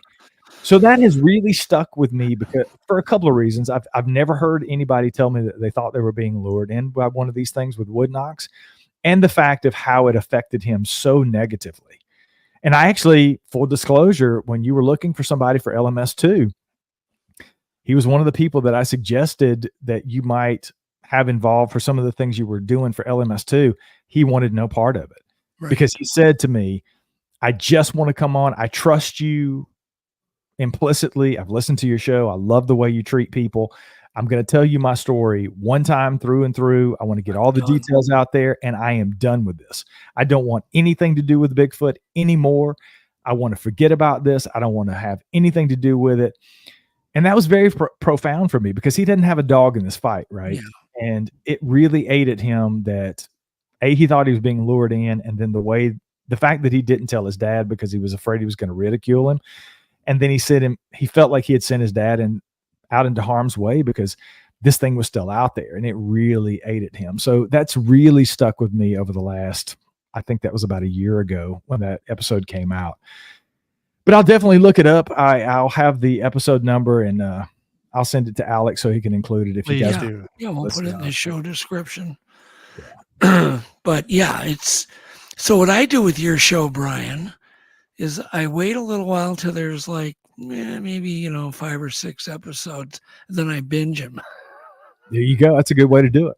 And then I binge them. I love that, because it seems, for me, when I hear them back to back to back, it's almost like I want to be convinced all the time that they're real, even though I know they are. I've seen them, but I haven't seen the face yet. I haven't had that frontal stare at each other. That has not happened. And I think until that moment happens, I still keep that skepticism. Being skeptical is healthy, man. I think healthy skepticism, even of your own experiences, is important. I've always been very open and transparent about that on the show. And I think that's one of the things that has resonated with my listeners for so many years, is the fact that I don't drink the Bigfoot Kool-Aid. I'm not all about it. I do question things when it doesn't make sense, but by and large, I am very respectful of the people that come on my show. Anybody who listens to the show knows that it's all about the people that come on. It's all about the experiences, and I never mistreat anybody. Everybody's experience is unique, and everybody's experience is their own, and I think they all deserve to be told. And that's what Sasquatch Odyssey is all about. Very cool. No, it's if you don't listen to a show, you should. It's pretty amazing. It's pretty amazing.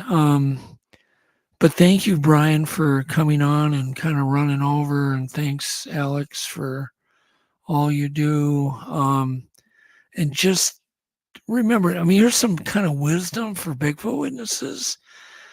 It might kind of be foolish to reject what you see, not what you think. And it might be wiser to reject what you think and not what you have seen. So wise words, my friend. Bottom line is, you got to believe your own eyes. You really do. And that's the problem I wrestle with constantly, not believing myself and what I've seen and heard. It's like, did that really happen? I think I overthink it, basically.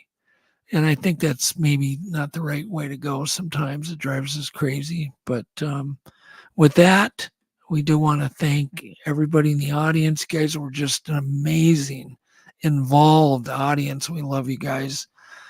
And I'm sorry about the word salad here at the end. But we hope to all see y'all next week. Same time, same night, same everything. We'll see everybody next week. Thanks. Good night, everyone. I call you up in the middle of the night. Been bothered by dreams, ain't feeling alright. You give me comfort, say just give it some time. By the end of our talk, I'm feeling just fine. You and I will always know where we belong. This ain't no ordinary love we got going on.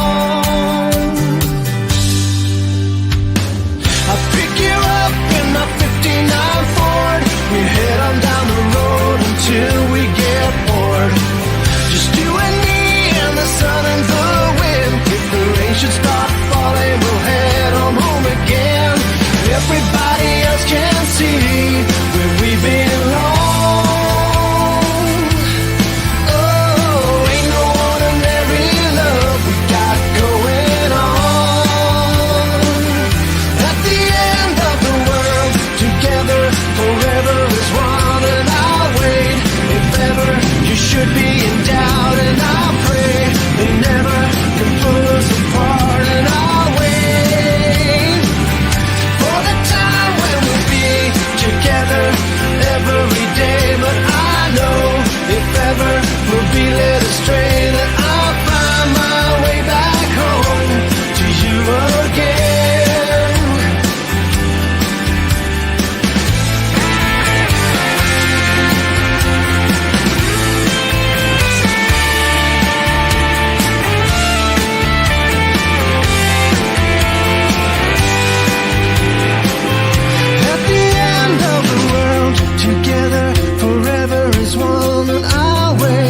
If ever you should be in doubt, and I pray they never can pull us apart. And